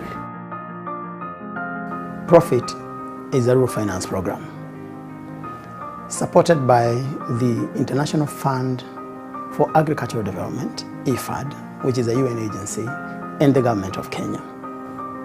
Financial graduation is a subcomponent of technical services. The rationale for selecting financial graduation to a program which is essentially rural finance was to address a segment of the population that is deemed to be too poor, that they can't interact in the financial and commodity markets.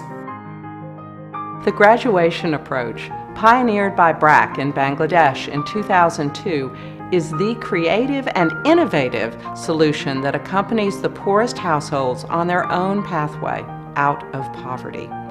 Through comprehensive and sequenced steps, the graduation approach supports families in their own journeys to build sustainable livelihoods. Results from this evidence-backed method are inspiring adoption in over 40 countries by NGOs and governments. Using technical expertise from BRAC and in cooperation with the Government of Kenya, CARE and the BOMA project are implementing the PROFIT Financial Graduation Program, which targets 2,600 women and youth. BOMA works with the extreme poor in the arid and semi-arid areas of northern Kenya. We empower women, build resilient communities and families, instill hope, and change the conversation about what's possible. Samburu County was basic poverty indicators. I believe it's in the top 15 poorest counties in Kenya. CARE's mission is to eradicate poverty, and in Kenya, we target women and girls as our impact group, and we look at poverty that is caused by gender inequality. The program that we're working on right now is a sub-county of the larger Kitui County. The families in the PROFIT Financial Graduation Program receive 6 critical interventions. They include an income-generating asset, a consumption stipend, links to the National Health Insurance Program, savings support through groups, training on social and health messages, and mentorship through household visits. This project has brought about a lot of changes for the participants in Samburu. The women that are participating in the project now have an income where they're, through the businesses that they've started with support from the project, so they have a regular income. They have access to better food, so they're much more food secure. They have access to health through their enrollment in the NHIF. And I think for me, the most compelling change that I've seen in the women is their agency, their empowerment. As members of the community, as women, they're much more in control of their own destinies.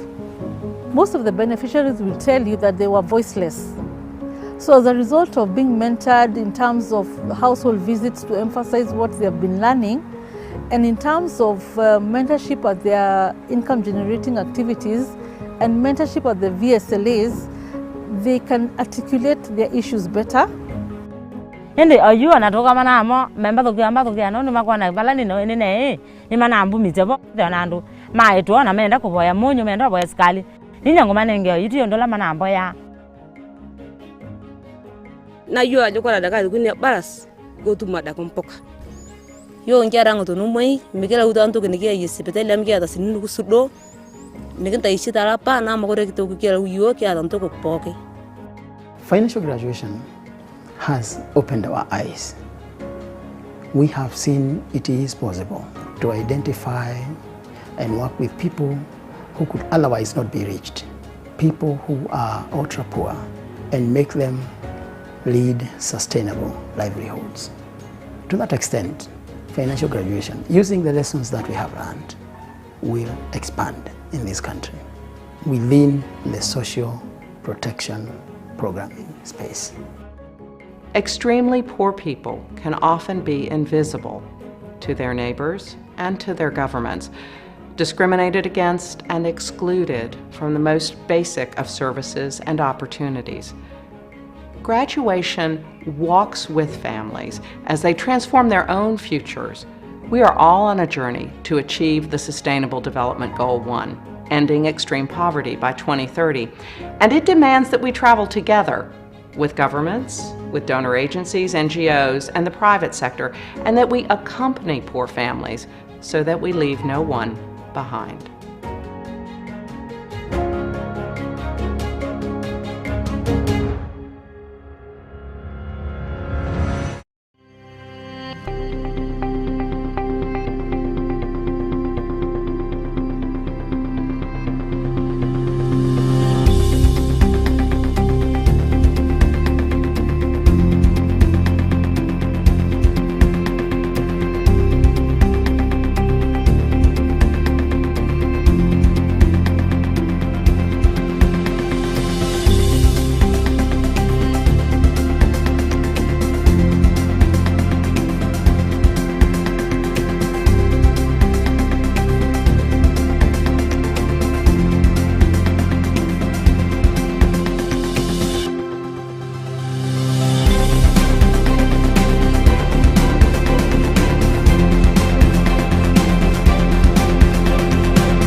na tonga mubaya mwingi muno na nondo echireka yakia nigituterete kwa kweli igi mbokelete nono nyiga mbumite bala ne nze pio na kwete kwiri ngwa ngwe makiana ni andoni ange ngwa ne nate ende ayu anatoka manamo memba to nono makwana bala ni ne ni mana mbumite bo na ando mae tuona menda kuboya munyu menda boya skali ninyango manenge yitiyo ndola manambo ya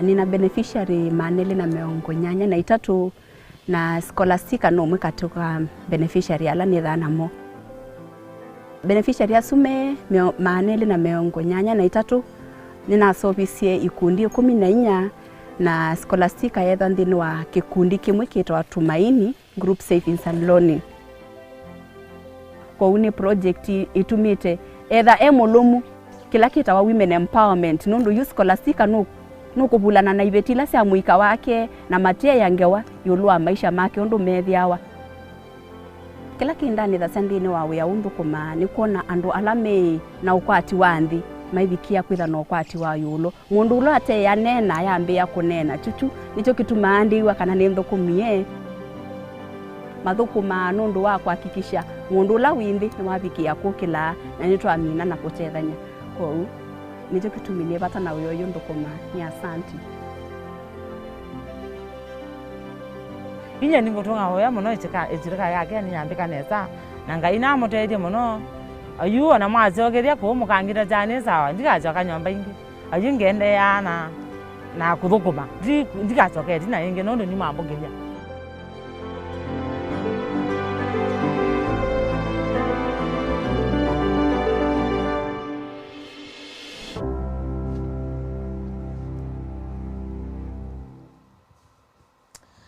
Wonderful session right there on financial inclusion and access to finances. Indeed, it is a great opportunity just to hear what is able. Women, this is information that we need to advance our businesses, to take forward our businesses and ensure that our entrepreneurship journey is actually bearing fruit. Without further ado, we will go into the next session that is closely related to the first session. This session is on access to finance for enhancing women's economic empowerment and making MSMEs to be an engine of growth. The moderator for this session is the founder and CEO of Women in Business, Ms. Mary Muthoni. Mary Muthoni is currently the Vice Chair of Kirinyaga Investment and Development Authority.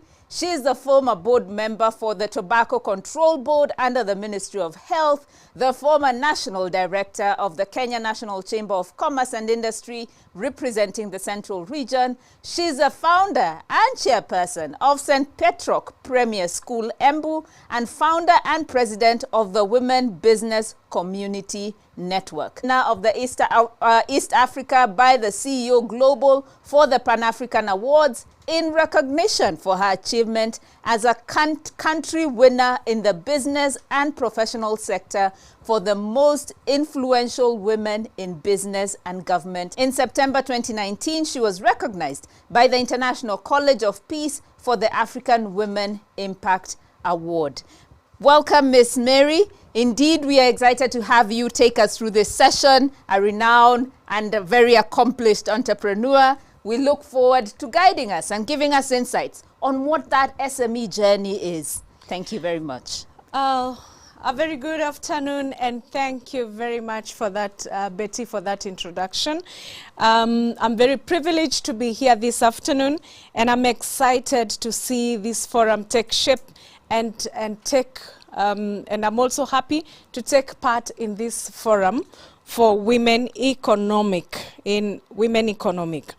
And to my session today, I want to start by saying that during COVID, a lot of businesses really went down, myself included.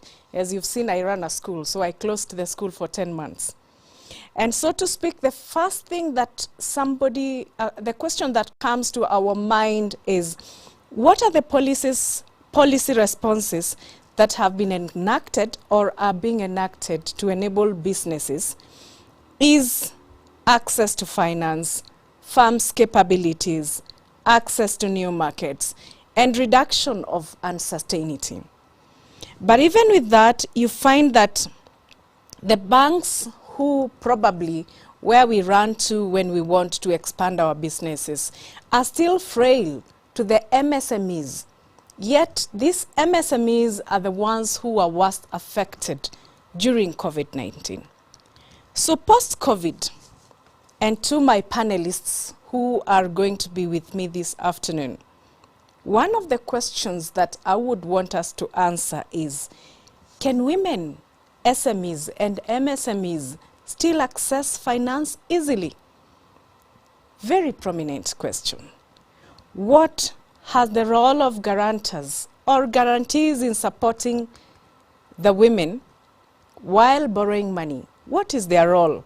Is it still workable that in our chamas we can still guarantee each other so that we can access this financing from either the banking or any other financial institution?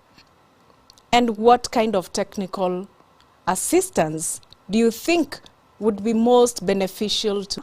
I know it's lunch hour. Give us just a few minutes with my panelists so that we can be able to look into these issues and see, can women still access financing that easily?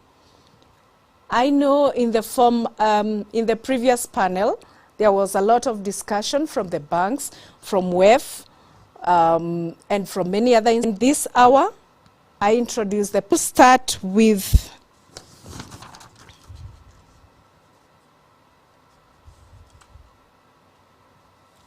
I will start with Annette Kimetei. Annette? Hi. Please take us through on what you think about MSMEs accessing financing, and especially at this time when women have no collateral, when women have many other challenges. So what do you think? Thank you very much, Mary, and I'm excited to be here today. You're right, it's even more challenging for women to access financing, much worse after this COVID season. And together with that, there was the whole interest capping, and looking ahead, we are also headed towards elections. So businesses are quite volatile, surety is less. And for the same reasons, number one is lack of collateral. Remember that a lot of people lost businesses, some were auctioned. So even the little title deeds you have or the vehicles, some of them you may have already have to have given them up. And even those that you have, you might not want to use them right now for financing. So there is that challenge that was escalated by last year's challenges of COVID-19, which are still spilling over to 2021. Number two, particularly in the informal sector, there's still lack of information, particularly on women and how to finance them. And I'd just like to highlight that not all women have bank accounts. That is why methods like tabling have worked better, chamas have worked better. But this particular season in 2021, the challenges of even being able to guarantee your friend, your family member, to be able to borrow a loan from a chama is difficult because of loss of businesses, because of salary reductions, and along the way, nobody wants to commit themselves even as a referee or as a guarantor that if I give loan, that they will be able to pay back. Again, we still face a situation where women still have lack of access to technology. You may be familiar with the situation where our mothers and grandmothers may have the most modest of phones just for basic communication. Your children will have smartphones, but the mothers and priority is more in feeding the family, educating the families. And right now that children have gone back to school, the priority is on paying school fees. So that lack of access to technology gives them some hindrances. Number one is lack of mobile money applications, lack of forums or trainings and sessions like this that empower them.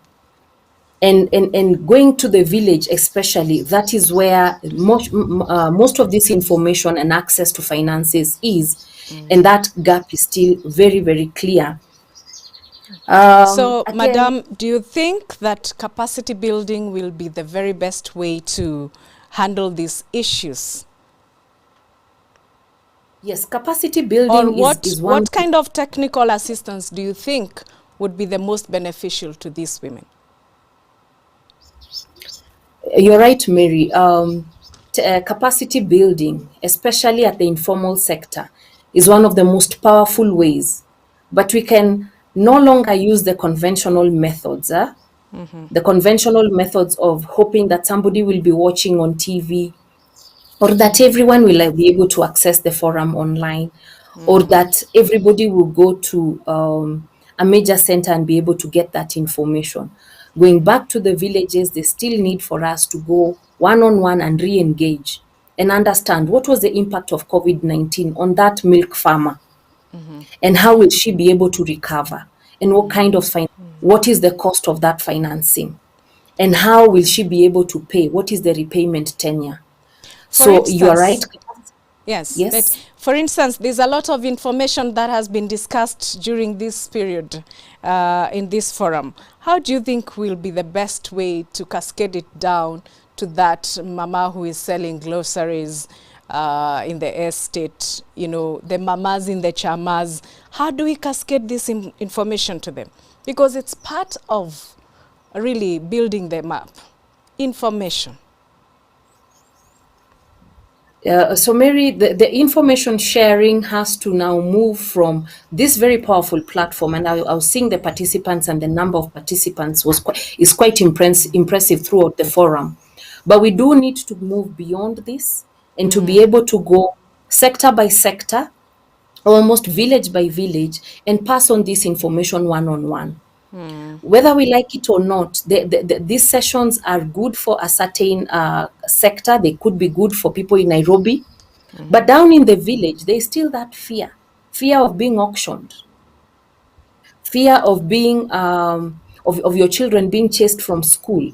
So unless we engage one-on-one through village workshops, through visits to the ladies, the women as they're doing the Mama Mboga, one-on-one visits, complete traction with what represents 80% of women in business, particularly in the informal sector.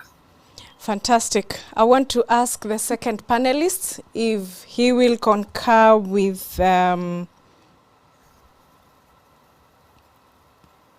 all right. Sorry, I am told that my second panelist has still not.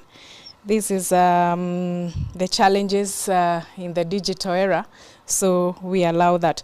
So, Madam, I am happy to hear of your comments, and so to speak, what we want to encourage the women is to have capacity, or to ensure that they have capacity to run their businesses properly. Trade development, we look at the cross-border trading, inter and intra-county trading, access to markets, policy and advocacy, because that is very important. Of course, financial inclusivity in what we can encourage the women to learn and to also educate them in terms of financial literacy and investments. In skill development, there's still need for mentorship, coaching, and of course, networking. So what would be your final take on this? So as much as financing is one of the key requirements for women in business or women in entrepreneurship, there are still non-financial requirements to be able to sustain that business, for it to be able to pick from inception, move all the way to break-even point, beyond profit, and even expansion, as you've said, within the counties, and even across borders to other countries. So other than access to finance, access to markets, the other challenge we have is pricing of products, and that this does require regulation. I give you an example because I run a security company, and one of the challenges we have is pricing. There's always somebody cheaper and cheaper and cheaper. Along the way, you really have to compromise on quality as you're trying to really be on this price war. And the end winner of the price war is no longer the employee. My guards will not be able to enjoy a good salary. My suppliers will not be able to enjoy good payment if we go lower and lower and lower. So pricing is a policy issue that does need to be addressed and be able to be even capped. Payment for invoices that are due, we still really struggle as a nation, whether private sector or government sector, to be able to pay for invoices when they are due. And what this does is that for women entrepreneurs, it can actually kill your spirit, and you may as well just give up, because at the end of the day, the banks need you to repay the loan. KRA is still waiting for you to be able to pay taxes. Statutory bodies, you still have employees to pay, suppliers to service. So payment and prompt payment is still a policy issue to be addressed. Again, still obtaining the business permits, another requirements to be able to even set up the business is quite technical. I hear it takes a minimum of around 22 days to just set up a business. I know. Leave alone getting that first customer, leave alone getting that first payment. So how do we hasten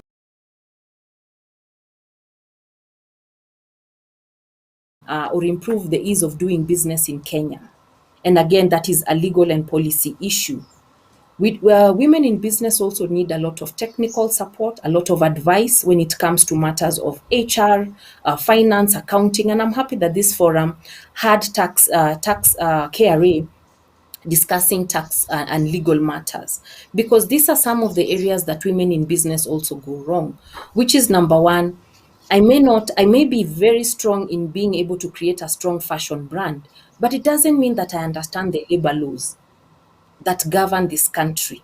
It doesn't mean that I know all the taxations, all the necessary bookkeeping for accounting. So women definitely need business support. They need mentors, they need coaches. Some of us are beneficiaries of very good mentorship and very good coaching and very deliberate training. Everyone may have access to this, and it needs to be a practice across the whole nation. Again, finding suppliers is an issue, and not just suppliers, but quality, reliable suppliers, people who will deliver. Women in business, of course, form a good portion of our suppliers. But again, the question of quality, the question of deliverables. I run a security company. And of course, when we need those uniforms, we really need them in time. And we need that them is in that why good maybe our 30% is still, uptake is still very low. So what you're talking about is exactly that which should be taught to the women, that quality is very, very important. In a nutshell, what is your final word? Again, thank you for holding this forum, and I hope to see many, many, many more. I hope to see more sector-specific ones because, again, in places like security, we are very lonely. And I would like for us to be able to address the issue of loneliness in women in business, where you find that you're very few. You think that you have very unique problems to yourselves, but what women need to do is to be able to come together. Are always around the table together as partners.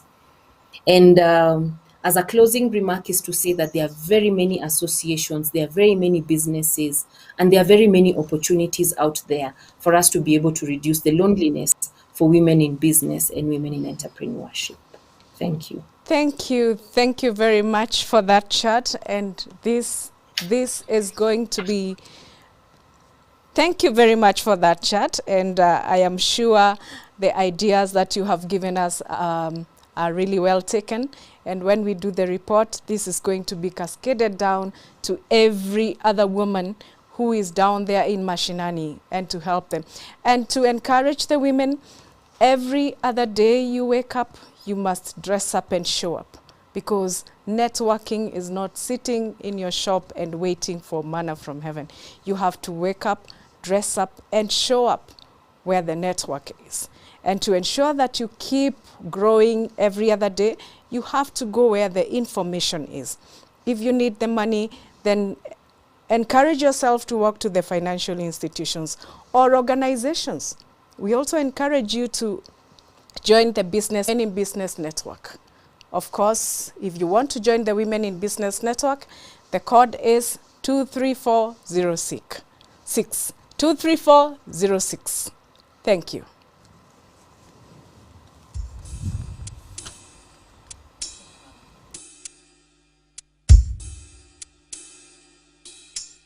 Wamama wa Afrika wahitaji upendo. Wamama wa Afrika wastahili heshima. Wamama wa Afrika wahitaji upendo. Wamama wa Afrika wastahili heshima. Angalia sura yake inahuzunisha. Angalia macho yake yanahuzunisha. Angalia sura yake inahuzunisha. Angalia macho yake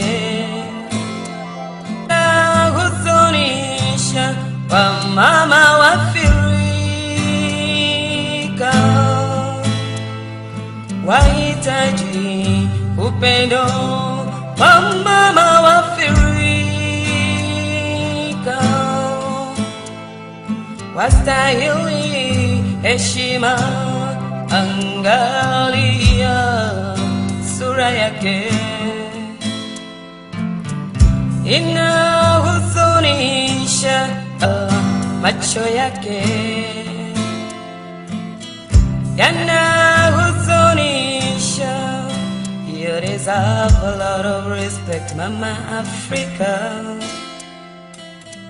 for the big role you play. You deserve acknowledgement, Mama Africa, in the community. You deserve a lot of respect, Mama Africa, for the big role you play.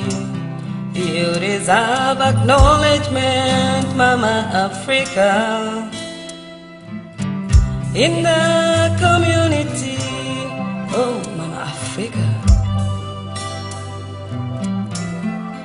hana lolote, anashindwa atafanya nini? Ana watoto wanahitaji chakula, mavazi na pia elimu.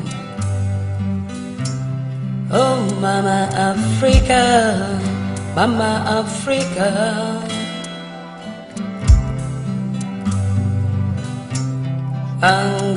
angalia sura yake inahuzunisha, angalia macho yake yanahuzunisha, angalia sura yake inahuzunisha, angalia macho yake yanahuzunisha. Have a lot of respect, Mama Africa, for the big role you play. You deserve acknowledgement, Mama Africa, in the community.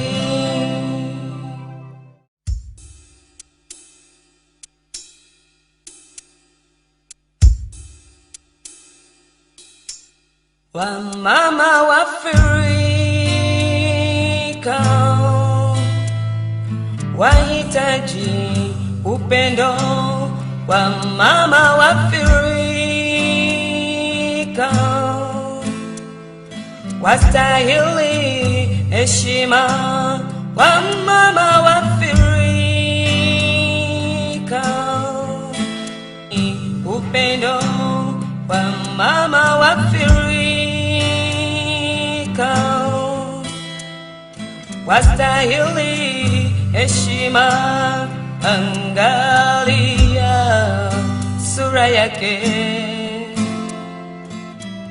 inahuzunisha, angalia macho yake yanahuzunisha, angalia sura yake inahuzunisha, angalia macho yake yanahuzunisha. Wamama wa Afrika wahitaji upendo. Wamama wa Afrika wastahili heshima. Angalia sura yake inahuzunisha, angalia.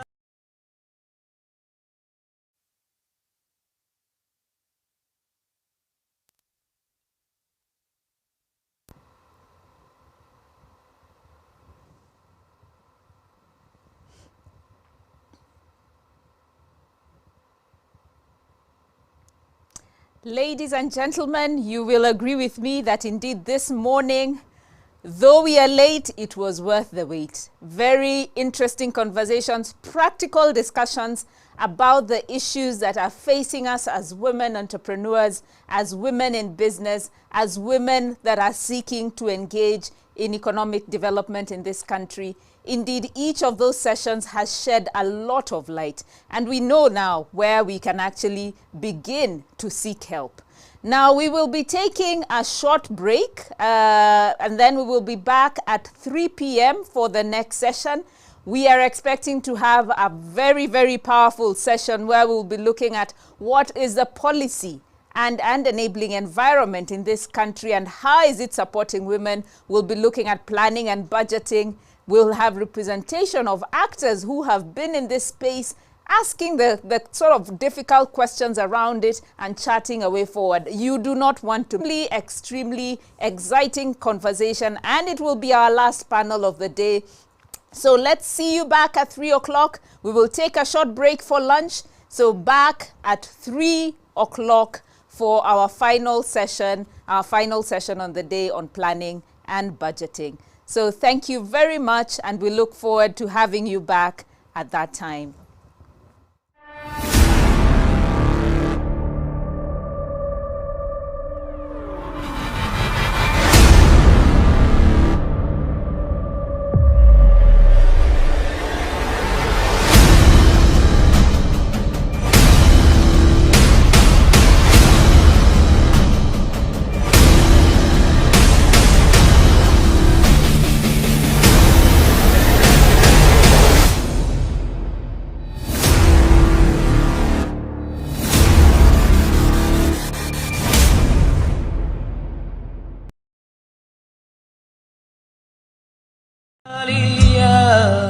Macho yake yanahuzunisha. You deserve a lot of respect, Mama Africa.